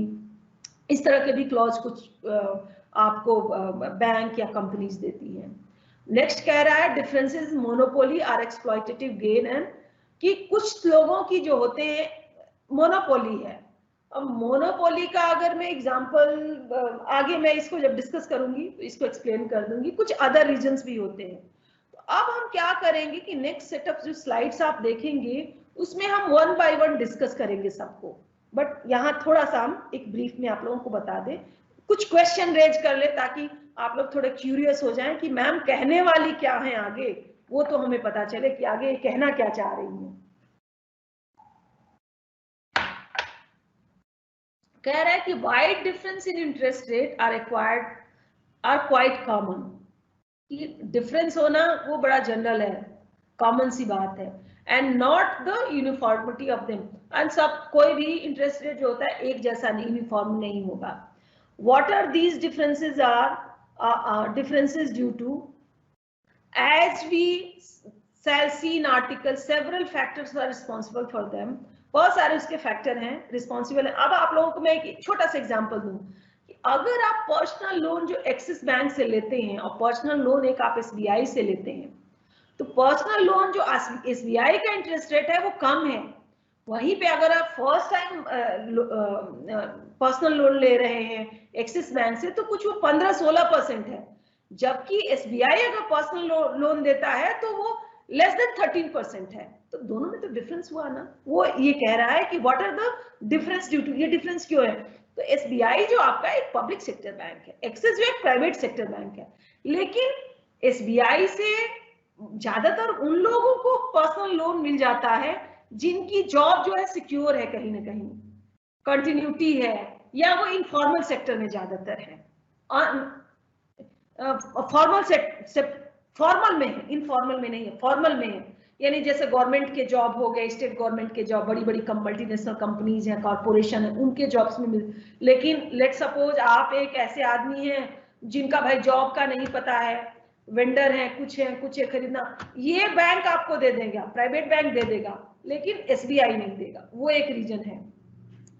आगे ये कह रहा है कि but monetary economist has devoted excessive attention to only one of them, namely the term to maturity of an otherwise homogeneous debt to the near negligence। कह रहा है कि थोड़ा इकोनॉमिस्ट जो है कहीं ना कहीं उन्होंने बहुत इम्फेसिस किया है वो टर्म ऑफ मेच्योरिटी, ये 5-7 चीजें हैं, लेकिन उसमें उन्होंने टर्म ऑफ और सारे को कहीं ना कहीं लेफ्ट आउट कर दिया, छोड़ दिया, या उस पर उतना ध्यान नहीं दिया। ये क्रिटिसाइज कर रहा है इकोनॉमिस्ट की। चलिए हम आगे 1 by 1 बात करते हैं। नेक्स्ट अब कह रहा है कि इंटरेस्ट, ये कंटिन्यू करें, also we can think of as many structure of interest rate as there are separate source of difference in interest rate, such as the default structure or the net worth structure of interest rate. जो अभी हम मैंने आपको SBI axis bank का बात कहा, उस तरह की चीजें बता रहे हैं। कह रहा है कि the term structure of interest rate is only one of these several structure with one coexistence in, कि बहुत तरह के इंटरेस्ट रेट जो हैं, टर्म स्ट्रक्चर ऑफ इंटरेस्ट वो कोएग्जिस्ट करते हैं सोसाइटी में। Further a rate of interest can be member of more than one structure, कि एक रेट ऑफ रिटर्न है वो एक से ज्यादा जो है वो मेंबर हो सकता है किसी स्ट्रक्चर का। For example a short term rate is obviously a member of the term structure, but whether the debtor is the government और private firm will determine its place in the risk structure। जो अभी हम SBI और उसकी बात axis bank देखिए, वो same कह रहा है। and the net worth of the private debtor will determine its position in the net worth structure। यानी वो दोनों ही चीजें, बैंक का भी है, साथ में जो हमने कहा कि आप कहाँ जॉब करते हैं, आप जो जॉब कर रहे हैं क्या फॉर्मल सेक्टर में या इनफॉर्मल सेक्टर में है, तो आपकी नेटवर्थ कितनी होगी, आपको लोन कितना मिल सकता है, वो सारी चीजें उसी से डिसाइड होती है। कह रहा है नेक्स्ट कि we shall not go into any exhaustive theoretical discussion of several interest rate structure.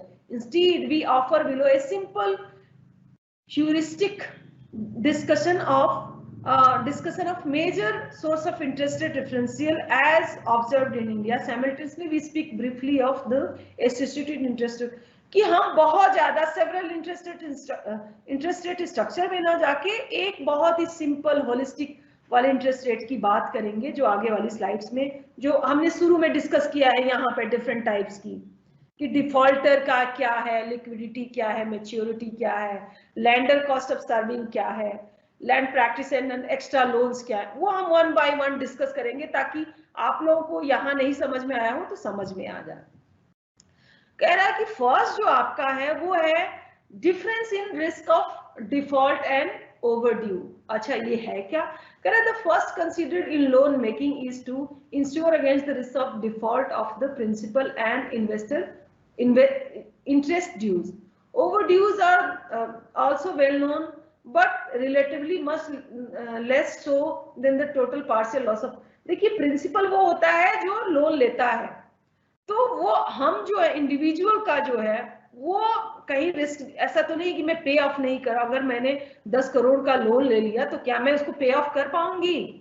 जो आपको यहाँ मैं एग्जांपल दूंगी, यूएस का जो फाइनेंशियल क्राइसिस हुआ 2007 से 9 में, उसमें यही हुआ कि उन्होंने रूल्स को इतने सिंपल बना दिया, हाउसिंग रूल को, कि जो लोग डिजर्विंग भी नहीं थे उनको भी हाउसिंग लोन दे दिया, लोगों ने घर तो खरीद लिया, अब वो पैसे पे नहीं कर पा रहे थे, और वो फिर स्पिल ओवर होके जो फाइनेंशियल मार्केट के अदर स्ट्रक्चर हैं उसमें किया, that's lead to financial crisis in 2007 to 2009।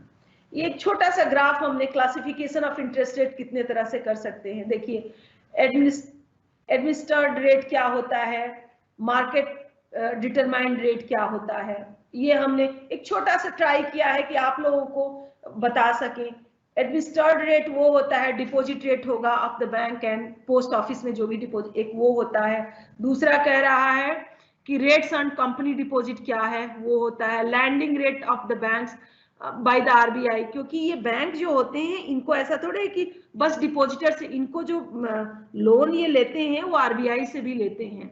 तो एक आरबीआई का उसको कहते हैं एक रेट, रेपो रेट उसको कहते हैं। यानी आरबीआई जिस रेट पे बैंकों को पैसा लैंड करता है उस रेट को कहते हैं repo rate. The treasury bill rate एक होता है। अच्छा, ये तो एडमिनिस्टर्ड रेट हो गए। दूसरा है मार्केट डिटरमाइंड रेट। क्या है वो? दो तरह के होते हैं, rate on long term government डेब्ट है, rate on the other market, यानी दो डेब्ट है, लॉन्ग टर्म गवर्नमेंट की कुछ डेब्ट है और दूसरा है रेट ऑफ अदर मार्केट डेब्ट है। अदर्स में क्या क्या चीजें हैं वो आप देख लीजिए। कह रहा है इंटरबैंक कॉल मनी रेट है, रेट ऑन कॉर्पोरेट सिक्योरिटीज है, rate in non corporate securities है, रेट ऑन ट्रेड क्रेडिट है। अब rate in non corporate sector में दो हैं, बाजार बिल और हुंडी रेट है, और रेट ऑन नॉन मार्केट आईओयूज में वो है। ठीक है, ये एक ब्रीफ हमने समझने के लिए कि थोड़ा और आप लोगों को इंटरेस्ट आए कि अच्छा ये एक्स्ट्रा इंफॉर्मेशन मैंने दे दिया है। अच्छा, डिफरेंशियल रिस्क डिफॉल्टर का ही अब हम कंटिन्यू करेंगे, 2 स्लाइड्स मोर हैं उसकी, हाँ 2 मोर स्लाइड्स। उसमें कह रहा है कि to guard against the risk of default some kind of primary collateral security is usually sought by the lenders from the borrower. वही हमने कहा कि जब भी वो अपनी मनी को बैंक लैंड करता है कुछ ना कुछ सिक्योरिटी, या जॉब की सिक्योरिटी आपको आपका देखता है, या कुछ एसेट्स है, कुछ ना कुछ सिक्योरिटी जरूर रखने की कोशिश, ताकि अगर आप डिफॉल्ट कर जाए तो वो रिकवर कर ले। The additional point to note is that due to several reasons, despite the security, some amount of risk of default are overdue, thus survives in most. इतना सारा प्रिकॉशन सब कुछ लेने के बाद भी यानी होता है, कुछ परसेंटेज डिफॉल्टर तो हो ही जाते हैं। अब किसी जो ब्रेड एंड जिसके पे लोन लिया गया था अचानक उसकी डेथ हो जाए, कुछ हो जाए, फिर तो वो तो रिस्क है ही। यानी वो जो मैं कहूँ 5% 2% रिस्क तो है ही। कह रहा है कि द सिक्योरिटी इटसेल्फ में turn out to be legally defective और इनइक्वेट, कि जो सिक्योरिटी जिसको आपने लिया, जैसे इंसान की, हमने ह्यूमन की ही बात किया कि भाई लाइफ का कोई ऐसा तो है नहीं कि अगर हम 80 साल तक ही बीच में भी कुछ किसी को हो सकता है। There are also unsecured loan, कुछ लोन अनसिक्योर्ड भी होते हैं। जैसे हम पर्सनल लोन की बात करूं तो उसमें में जॉब जो है वही सिक्योरिटी और दूसरा कोई सिक्योरिटी, इसीलिए उसका रेट। अच्छा देखिए यहाँ है, अगर सिक्योरिटी आपके पास नहीं है तो जो इंटरेस्ट रेट होगा वो बड़ा हाई लेगा, ताकि वो जितनी जल्दी से जल्दी जो रिकवर कर पाए अपनी मनी को, ये भी वो रखते हैं। ये क्योंकि सबसे पहले जब भी आप किसी लोन को रीपे करते हैं तो आप इंटरेस्ट उसका रीपे करते हैं। ये आप बीकॉम जो भी आप कॉमर्स के लोग हैं ये तो आपको पता ही होगा। Therefore A part of difference among record rate of interest is due to sort of premium against risk of default and other overdues, उसके premium risk पे है।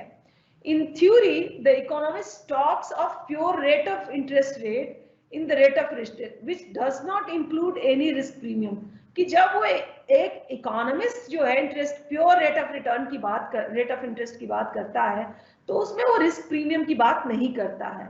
कह रहा है कि in practice such a default free rate is approximated by government bond rate, की ऐसा जो अगर डिफॉल्ट फ्री अगर रेट की बात करें तो गवर्नमेंट के बॉन्ड ही है, दूसरा कुछ नहीं है। It is the assume total absence of default risk in case of government security that make them zilt as are the security of the highest quality। ये इसमें कुछ हमें एक्सप्लेन करने की जरूरत नहीं है। अच्छा, नेक्स्ट कुछ सेटअप और है, इसी का पार्ट है difference in risk default and overdues का। कह रहा है कि all other securities are loan carries less और मोर रिस्क ऑफ डिफॉल्ट, दूसरी तरह की जो सिक्योरिटी है वो थोड़ा less or more risk of default, so the rate of interest on them including a premium for this risk taking in the United States की अब ये बात कर रहा है कि क्या है, कर corporate bonds are given risk rating as A AAA, AA, BBB etc. by firm to security analysis. No such services exist in India. कि जो फॉरेन कंट्रीज में है वो क्या करते हैं ना, यूएस जो कॉर्पोरेट बॉन्ड्स हैं, कि किसी ने टाटा का बॉन्ड ले लिया, किसी ने आप जो जितनी भी अदानी का ले लिया, किसी ने रिलायंस का, तो इन सब कॉर्पोरेट बैंक की कॉर्पोरेट जो हाउसेज है उनकी रेटिंग होती है यूएस में पर्टिकुलरली, बट इंडिया में ऐसा कुछ नहीं है, ये बता रहा है। नेक्स्ट कह रहा है for the government promise to pay its security, the lenders has full faith in the repaying capacity of government, which is given by the government capacity to raise resources through taxation, borrowing and other sources. कह रहा है कि government जो है वो कभी आपका repay default नहीं कर सकती। उसका रीजन क्या है? वो कहती है भाई गवर्नमेंट जो है अब उसके पास रिसोर्सेज बहुत है, क्या है, वो टैक्सेस कर सकती है, वो बोरो कर सकती है, और भी उसके रिसोर्सेज होते हैं। In the commercial sector, this risk of default is associated negatively with the net worth and expected profitability of borrowing firm and positively with the debt equity ratio. यानी दो commercial sector का दो तरह का relationship है। risk of default is negative है net worth से, और कहाँ पे ये borrowing के साथ क्या है, ये positive है debt equity ratio के साथ। कह रहा है कि नेक्स्ट जो बात है वो in a free uncontrolled credit market this factor tends to yield an interest rate structure which other things being the same makes the interest rate decline function of net worth of the borrowers. कि अगर borrowers की net worth decline है तो ये interest rate जो है 10 to interest rate structure वो कम हो जाएगा। ये थोड़ा सा आई थिंक इसको मुझे एक्सप्लेन करने की। नेक्स्ट कह रहा है this can be called the net worth structure of interest rate. ये एक छोटा सा टर्म है, आप लोग इसका फोटो क्लिक कर लीजिए, सबकी पिक्चर्स आप लोग क्लिक करते जाइए। अगर आप पिक्चर क्लिक नहीं कर रहे हैं, नहीं हो पा रहा है, फिर ये मैं आपको स्लाइड्स नहीं, it difficult to share, so please click the pictures of जो भी मैं एक्सप्लेन करते जा रही हूँ अभी। तो सेकेंड जो वहां बात थी liquidity depth, differences in the liquidity of depth. कह रहा है liquidity of an assets refer to the degree of ease and certainty with which it can be converted into cash at short notice without any loss. कि liquidity भाई यही है कि कोई जो भी आपके पास एसेट्स हो वो शॉर्टेस्ट से शॉर्टेस्ट नोटिस में आप उसको कैश करा ले और उसमें लॉस बहुत ज्यादा ना हो। Other thing being the equal, assets holder or creditors generally prefer more liquidity to less liquidity asset। कि सब लोग यही चाहते हैं जो जनरली क्रेडिटर्स हैं कि भाई ज्यादा लिक्विडिटी वाली चीज एसेट्स रखें compare to less liquidity at. This mean that the other things being the same, a lender would be willing to change a lower rate of interest on a more liquidity debt than a less liquidity debt। कि एक आदमी जो investor है वो lower rate of return interest rate ले लेगा अगर उसमें लिक्विडिटी ज्यादा है, बट वाइस वर्सा वो नहीं करेगा। नेक्स्ट बता रहा है, वो कह रहा है कि for non monetary financial assets are डेब्ट, the two main determinants of their liquidity are marketability and terms to maturity. There are some IOUs, financial instrument like bond, reference share, these, which are trade is well organized market. They can be easily bought and sold in these markets at short notice. In itself, these marketable financial instrument are their liquidity as compared to the similar other financial instrument which are not marketable, such as loan, advance made bank. So ये simple सा उसी को further explain किया है। I don't think I need, बहुत simple language है, इसमें ऐसा कुछ नया नहीं है जो मैं फर्दर मैंने पढ़ दिया है ताकि आप लोगों को समझ आ जाए। नेक्स्ट जो पॉइंट है वो है the other factors affecting the liquidity of assets in their terms to maturity. It is obviously to case of non-marketable debt that the longer the term to maturity, the less their liquidity, because a longer waiting period is required for their conversion into cash. कह रहा है कि अगर कोई अगर कोई liquidity of assets in return to maturity, की अगर आपके पास ऐसा कोई एसेट्स है जिसको कैश कराने में ज्यादा टाइम लगेगा या मेच्योरिटी में तो उसका रेट ऑफ रिटर्न थोड़ा ज्यादा होता है। ओके, इसी में फर्दर जो इसका एक पॉइंट है वो है, in the case of marketable डेप्ट, what makes long term debt less liquid than the short term debt is greater capital uncertainty of the former than the latter. For it is theoretical well understood, the empirical well observed, that the price of long term debt fluctuate over a wide range than do the price of, कि आपका जो भी long term डेप्ट है वो fluctuate, क्योंकि time बहुत लंबा है ना, छोटे टाइम में क्या करेगा, शॉर्ट टर्म, देखिए शॉर्ट टर्म जो होता है विद इन ईयर होता है, कहीं कुछ जगहों पे उसको हम डे का भी रखते हैं शॉर्ट टर्म में, कहीं कहीं पे वो मंथ होता है, वो डिपेंड करता है किस कॉन्टेक्स्ट में आप टाइम की बात कर रहे हैं। थर्ड जो इसका है वो है differences in term of maturity. आप लोग इसको पिक्चर क्लिक कर लीजिए क्योंकि इसकी 2 स्लाइड्स हैं। कह रहा है other terms of maturity, the other thing being the same, rate of interest also differ according to term of, की rate of return depend करता है कि maturity कब की होनी है किसी भी डेप्थ की। The resulting structure is called the term structure of interest rate, and the cover showing the relationship between yield and terms to maturity is called the yield curve.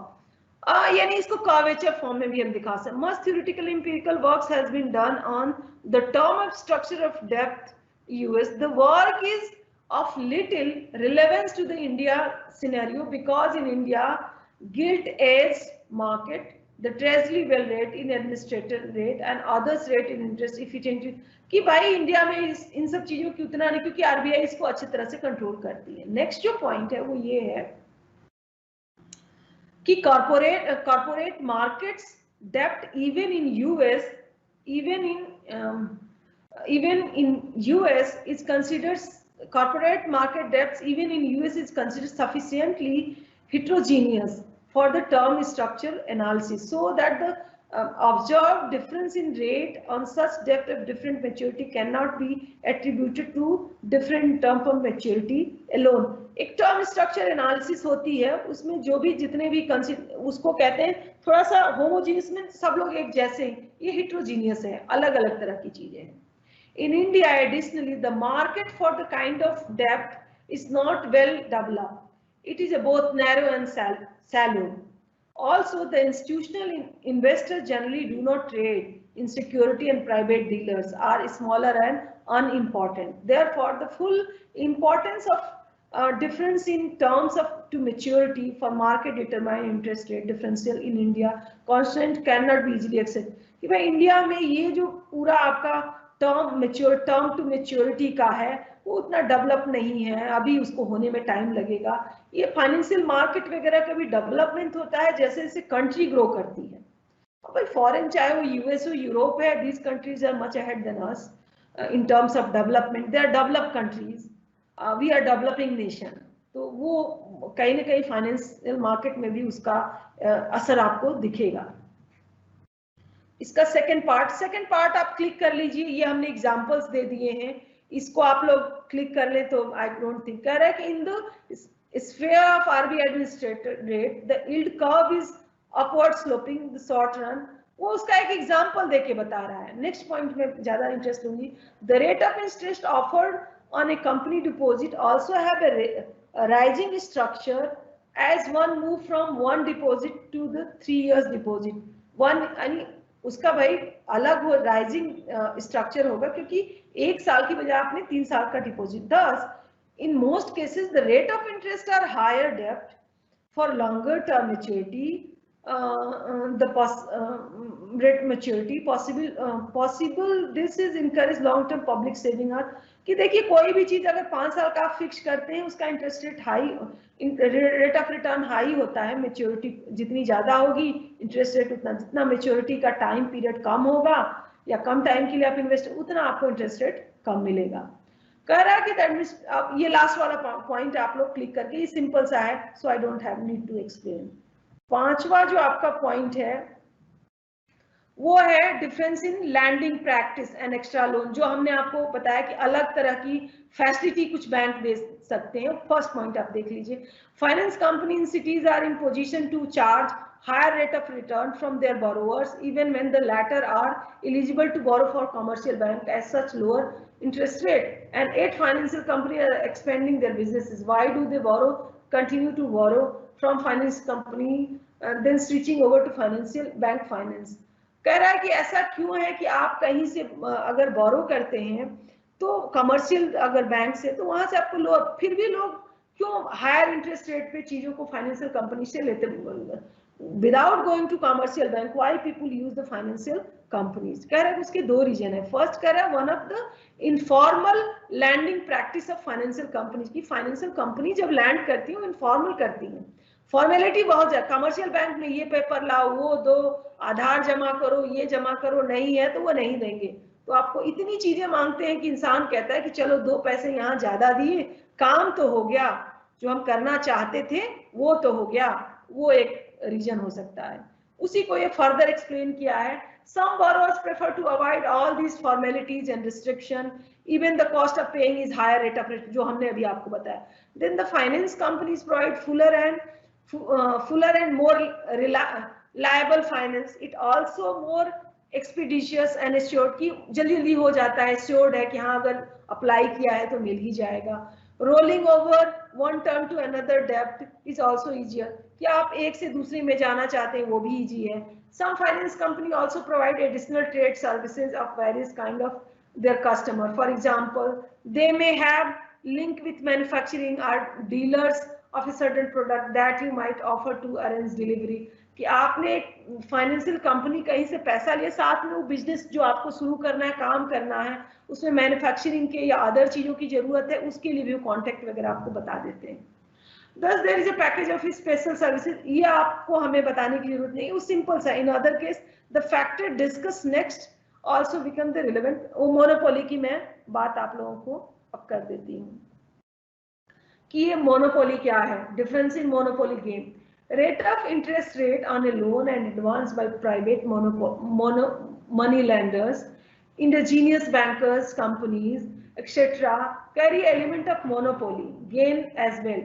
Usually these rates are much higher than the rate charged on the loan or advanced by the bank or the interest prevailing organization bond market. These excess of former over the latter can also be easily explained in terms of factor discussed above. अच्छा देखिए, इसका सबसे पहला मैं आपको बताऊं कि अगर गांव में किसी को लोन लेना है या पैसा चाहिए तो ऐसा नहीं कि बैंक के पास जाता है पर्सनल, वो भाई जो गांव का साहूकार होता है उसके पास जाता है, इजीली अवेलेबल है, वो जानता है, वो कोई सिक्योरिटी नहीं मांगेगा, कुछ नहीं मांगे, वो दे देगा, उसको थोड़ा वो जानता है, फेथ है। बैंक ऐसा, बैंक तो पेपर सारे मांगता है, जाके चेक कर तभी देगा। तो मोनोपोली गेन का ये भी एक रीजन है कि people bank need lot of formalities, information, faith नहीं है। गांव में तो ऐसा, उसी का नेक्स्ट कर, the small borrowers whom the private money lenders serve usually have no alternative source of fund to turn to. In a village, a few local money lenders may be the only source of credit. Thus the local, और ये monopoly होने का एक reason ये भी बता रहा है कि जब छोटे गांव में है भाई तो बैंक से तो मिलता नहीं, एक ही दो लोगों के पास धनी होते हैं, उनके पास पैसे होते हैं जो लोगों को बांटते हैं। तो एक गरीब आदमी जिसको अभी चाहिए, कोई बीमार हो गया, कुछ हो गया, तो वो फिर मनी लेंडर के पास ही जाता है और उसका दूसरा कोई चारा नहीं है।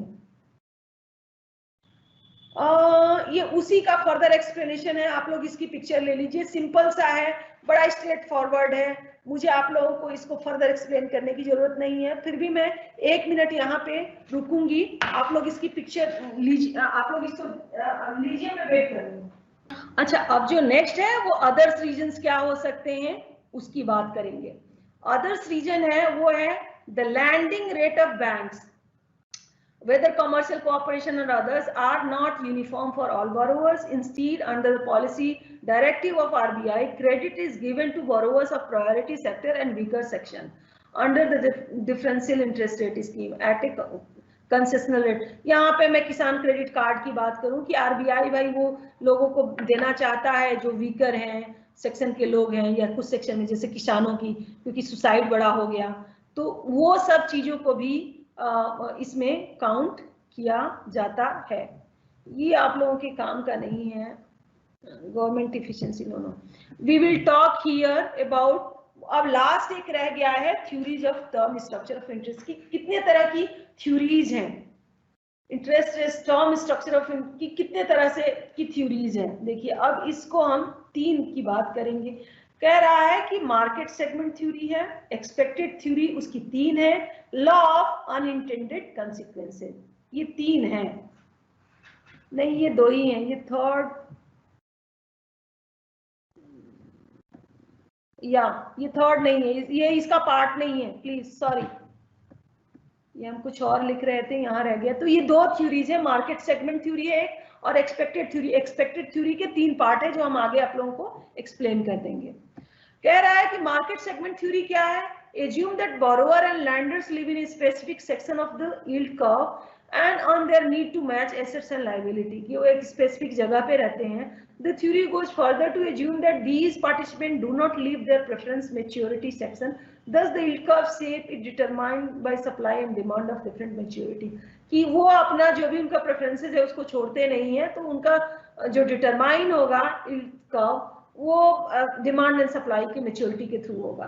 The segment and the market segment theory could be used to explain any of the 3 yields curve की ये बात कर रहा है। अच्छा, जो सेकेंड थ्योरी है expected theory, there are 3 variation of expectation theory, pure है, second biased है, the other 2 biased। all 3 variation share a common assumption that short term forward interest rate reflect market expectation of short term rate will be in further, ये उनका एक assumption की बात यहाँ पे की गई। अच्छा, तो प्योर क्या है भाई? कह रहा है प्योर एक्सपेक्टेशन थ्योरी क्या है, only market expectation for the future rate will be consistently impact the yield curve. जो यील्ड कर्व का शेप होगा वो उसका फ्यूचर कंसिस्टेंटली उसको इंपैक्ट करेगा, इसलिए प्योर है। The positively shaped curve indicate that the rate will increase in the future. A flat curve signal that rate are not expected to change, and the invert yield curve point the interest rate falling। यानी 3 तरह से हो सकता है। कह रहा है कि एक हो सकता है कि आपका जो पॉजिटिव शेप कर्व हो जिसमें आपका इंटरेस्ट रेट बढ़ेगा, एक फ्लैट होगा जिसमें अनचेंज होगा, एक होगा इन्वर्ट होगा जिसमें इंटरेस्ट रेट कम होगा। अच्छा, इसका सेकंड क्या है, एक तो प्योर हो गया, दूसरा था 2 बायस्ड है, एक है लिक्विडिटी प्रेफरेंस थ्योरी बायस्ड है। assume that investor prefers short term bond to long term bond because of increased uncertainty associated with the longer term horizon। कह रहा है कि एक इन्वेस्टर जो है वो शॉर्ट टर्म बॉन्ड को प्रेफर करता है compare to long term bond को। ऐसा क्यों करता है? क्योंकि लॉन्ग टर्म में जो है वो अनसर्टेनिटी है, इसलिए वैसा कर। Therefore, investor demand a liquidity premium for a longer date bond. This theory has a natural bias towards a positive slope yield curve. इसमें कुछ हमें बताने की जरूरत नहीं है। सेकेंड जो इसका थर्ड जो पार्ट है वो है preferred habit theory biased, postulates that the shape of yield curve reflect investor expectation of the future interest rate, but rejects the notion of a liquidity preference because some investor prefer longer holding period। कुछ लोग हैं जो चीजों को लंबे समय तक रखना चाहते हैं।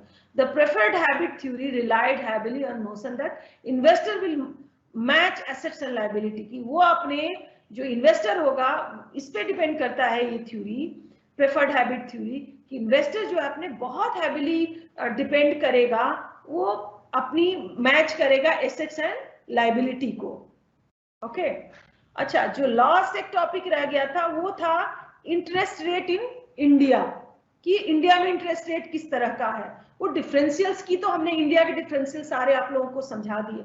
अगर इसकी मैं बात करूं तो इसमें मुझे लगा कि आप लोगों को मैं एक रेफरेंस दूंगी, और रेफरेंस जो है the structure of interest rate in India by George Rosen. ये देखिए, इसकी पिक्चर ले लीजिए आप, इसी ईपीडब्ल्यू का ये आर्टिकल है, इसमें बिना पैसे का एक्सेस कर लेंगे, इसको थोड़ा सा आप देख लीजिएगा तो इंटरेस्ट रेट इन इंडिया आप कवर कर लेंगे। ठीक है, इसको मैं 2 मिनट रखती हूँ, इसका पिक्चर आप लीजिए quickly.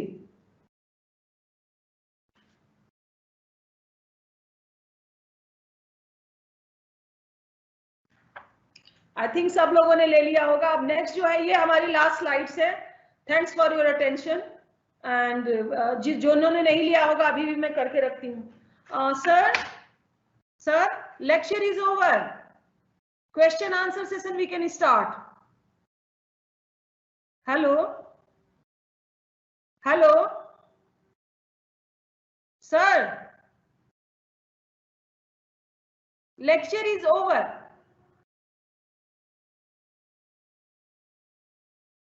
Hello IT, whosoever, organizing this lecture, they should end the PPT. Now we are going for question and answer session. Hello. Let's wait then. I can't do anything. Hello. Hello. Hello. Hello. Lecture is over. Now we can go for question and answer session.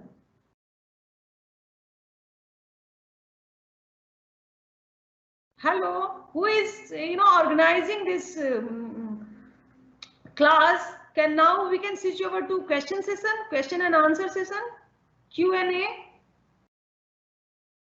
अच्छा, इसमें तो 15 आए हुए हैं, 15 question है, तो मैं 1 bye 1 आप लोगों को रिप्लाई कर रही हूँ, हर क्वेश्चन का आंसर मैं दे रही हूँ। सो पहला है, मैम आपसे रिक्वेस्ट है कि प्लीज आप आते वक्त हिंदी लैंग्वेज यूज कर सकते हैं, ताकि हम तो कर रहे हैं, तो ये कोई क्वेश्चन नहीं है आपका। आप लोगों ने कल से कहा है and I am doing that, means I am using both language, Hindi and English. तो जहां वो पढ़ती हूँ बट उसको हिंदी में मैं समझा देती हूँ। Ma'am when study material will be received, देखिए ये तो एसओएल बताएगा भाई, मैं नहीं बता सकती कि मटेरियल, फिर भी मैं एसओएल से कांटेक्ट करूंगी। थोड़ा बिजी हूँ इसलिए आप लोगों को बता नहीं पाई, but I would like to do that, मैं वो करूंगी। अच्छा, थर्ड आप लोगों का जो क्वेश्चन है वो है, can be ask certain interest rate slab in exam. Interest rate ये तो मैं अभी आपको लास्ट में क्वेश्चंस कुछ दूंगी, वो आप देख लीजिएगा, बट फिलहाल अगर आप अभी इमीडिएट मेरे से चाहते हैं, I am not sure about that. Ma'am please आप पिछली क्लास की पीडीएफ शेयर कर सकते हो? नो, आपको क्लास ज्वाइन करना है, ऐसे थोड़े होता है कि आप अपने घूमते रहे। You have to be serious, study is a serious job, you have to attend the class, otherwise if you haven't attended, go and talk to your friend, whosoever group, that you have to do. Ma'am can't do anything, ma'am has done the job yesterday. I have delivered the lecture, whosoever attended that lecture, they have been benefited. So no, I can't do dear anything, I can't. आगे आपका एक का question है, सूरज Nisar, ma'am date sheet आएगी क्या? Date sheet का SOL बताएगा, मैं नहीं बता सकती। मैम क्लास लेट हुई, क्लास लेट तो नहीं हुई, क्लास यानी ये वाली class, SOL ask the SOL, I can't answer. First topic रह गया मेरा, तो वो आप अपने फ्रेंड से पूछिए, वो बता देंगे। फर्स्ट क्लास का सारा स्लाइड्स वगैरह सब अवेलेबल है, आप अपने फ्रेंड्स को कंसल्ट करिए। एग्जामिनेशन इंपॉर्टेंट मटेरियल, ये हम लास्ट में बताएंगे। Ma'am determination of portfolio choices से स्लाइड नहीं शो हो रहा है, अब ये तो तभी बताना चाहिए था आप लोगों को ना। Ma'am what is the liquidity depth, अब ये तो मैं बता चुकी हूँ। यानी what is the lending practices, यानी जब कोई चीज आप किसी को यानी पैसा अमाउंट लैंड देते हैं लोगों को, आप जो है कर्जा दे रहे हैं, उसको कहते हैं। कह रहा है कि the link in interest rate of India slide so page not found, नहीं मिलेगा वो, आप शायद कुछ होगा, प्रॉब्लम होगा, मिल जाएगा, वो है नहीं होगा तो फिर हम आप लोगों के साथ ये आर्टिकल मैं शेयर कर दूंगी, आप एक बार और ट्राई करिए, नहीं होगा तो फिर मैं आर्टिकल शेयर कर दूंगी। अच्छा, नेक्स्ट क्या है, देवानंद कर्माकर, थैंक्स मैम सिखाने के लिए, most welcome, I am happy you have learn something, समझाने के, thank you, I am happy you learn A bit, मेरा it's a good thing for a teacher, student appreciate she did the good job. I'm happy about that and I'm really happy about that. Next कह रहा है कि ma'am आपसे start में great depression वापसी समझा सकते हो। देखिए, ग्रेट डिप्रेशन तो हमने कल कराया था और ग्रेट डिप्रेशन में हमने बहुत सारी स्लाइडें आप लोगों को दिखाई थी कि स्टार्ट कैसे हुआ ग्रेट डिप्रेशन, और उसमें किस तरह गवर्नमेंट ने मिसमैनेज किया, किस तरह से स्टार्टिंग का एक और भी उसमें पॉइंट था कि गवर्नमेंट को लगा कि चूंकि बॉन्ड की प्राइसेस ज्यादा हो रही तो उन्होंने इंटरेस्ट रेट को बढ़ा दिया, और इंटरेस्ट रेट बढ़ाने से क्या हुआ कि वो हमने, आप ऐसा करिए कि ये वाला क्वेश्चन आप किसी फ्रेंड से, वो बड़ा 10-15 स्लाइड्स है तो उसको मैं 1 मिनट में तो आपको अब नहीं समझा पाऊंगी, और उसके बड़े लॉजिकल एंड रेशनल हमने रीजंस वगैरह भी दिए हुए हैं, तो वो आप एक बार देख लीजिए। I will suggest you to just see that. अच्छा, और कोई किसी के क्वेश्चन हो तो आप लोग वो पूछ लीजिए अभी, बिकॉज ये अभी टाइम है, अभी आप लोगों के पास 10 मिनट का टाइम है, तो आप लोग पूछ लीजिए, अदरवाइज ये एंड हो जाएगा। और आज का मैं आज ही बताऊंगी, अब कल नहीं, क्योंकि देखिए हमें भी और चीजें करनी होती है ना, ऐसा नहीं है कि मैं उस स्लाइड्स को दिखा नहीं सकती अभी, तो आपको ये कर, मेरे साथ I am strict, if you haven't attended the class, that is your fault. I have given all, you have to consult your friend or classmates, whosoever is doing that. हाँ, कोई छोटा मोटा टॉपिक है, कुछ है, पूछते हैं तो I will be happy to answer that. ठीक है, थैंक यू सो मच। अगर किसी का और क्वेश्चन है तो आप लोग पूछो। ग्रेट डिप्रेशन, आई थिंक कुछ क्वेश्चंस आए हुए हैं मुझे देखने में। Thank you ma'am, thank you so much, thank you Neha, thank you Priyanka, I am happy you people like it, and thank you so much for attending the class. और किसी को क्वेश्चन है तो आप लोग पूछो, क्विकली पूछते जाओ, so that you know I will suit the answer. अच्छा, वो जो आप लोग कह रहे थे नहीं मिल रहा, एक पब्लिकली मैं उसको कर देती हूँ, जो आप लोग कह रहे हैं कि स्लाइड्स का जो पार्ट है ये नहीं मिल, पीडीएफ है भाई, तो खुलना चाहिए, आप कैसे कह रहे हैं कि खुल नहीं रहा। ये पब्लिकली मैं आंसर करती हूँ ताकि जितने लोगों को चाहिए, मैं कैन अनाउंसमेंट है, और अनाउंसमेंट में देखिए ये हमने उसको कॉपी किया, ये होगा, ये पेड आउट नहीं है, ये हमने डाल दिया है, तो जितने लोगों को भी ये डाउनलोड करना है ईपीडब्ल्यू का आर्टिकल, वो उसका लिंक हमने दे दिया, तो आप लोग कर सकते हैं। ठीक है, जितनी चीजें हो जाएंगी with in time I will do that. किसी और का भी एक क्वेश्चन आया है,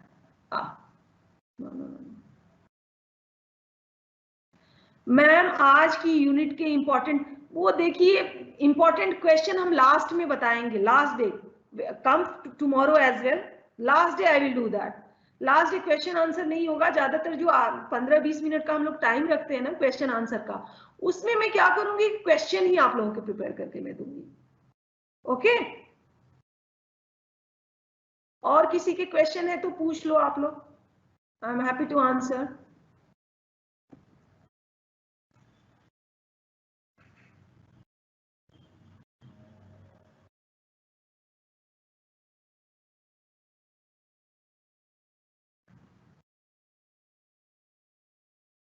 मैम ईपीडब्ल्यू का लिंक नहीं मिला, अरे नहीं, अभी तो हमने पब्लिकली सबको दे दिया ना, भेजा तो।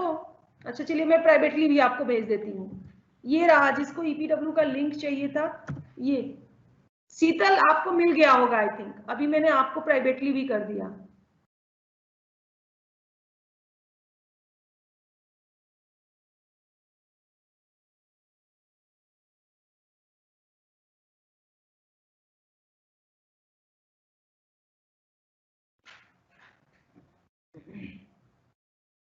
मैम आपसे रिक्वेस्ट है कि आप पढ़ा बता सकती हैं हो कि पर्सनल फाइनेंस प्लानिंग की क्लास नहीं लग रही।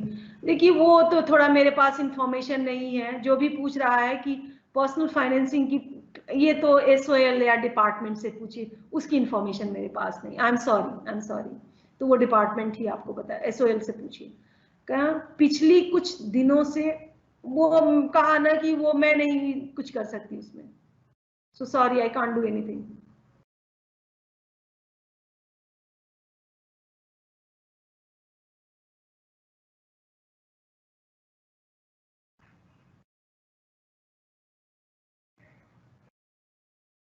आप लोग क्वेश्चंस पूछ लो अगर कुछ है, फिर भी जितना हो सकेगा, क्योंकि अभी आपके पास टाइम है 10 मिनट्स के करीब, तो आप लोग पूछ लो।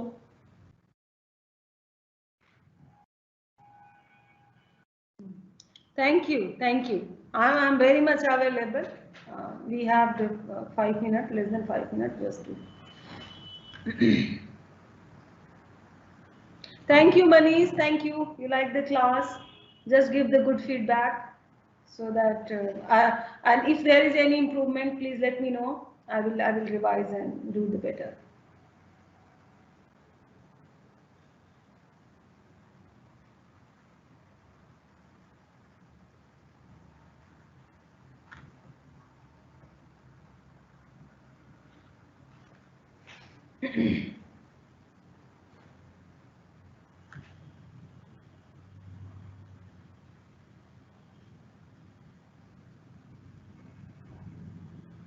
देखिए मोनोपोली जो होती है ना कोई चीज पे, जैसे जो लास्ट वाला मोनोपोली वो होता है, मोनोपोली में जब भी एक अधिकार किसी को हो जाए, अब वो हमने गांव का एग्जांपल दिया कि गांव का जो मनी लैंडर होता है ना, गरीबों के पास दूसरा कोई ऑप्शन ना हो, जब आपके पास यानी दूसरा कहीं से भी बोरो करने का ऑप्शन ना हो, तो उसमें उसकी मोनोपोली हो, जितना चाहता है इंटरेस्ट लेता है, जो सिक्योरिटी चाहे वो रखता है, वो मोनोपोली का कॉन्सेप्ट था। ठीक है, Monu Pandey, so I have explain. अच्छा, what is this? Yes, thank you ma'am, आपने अच्छे से समझाया। Oh Sneha, thank you, are welcome, welcome dear.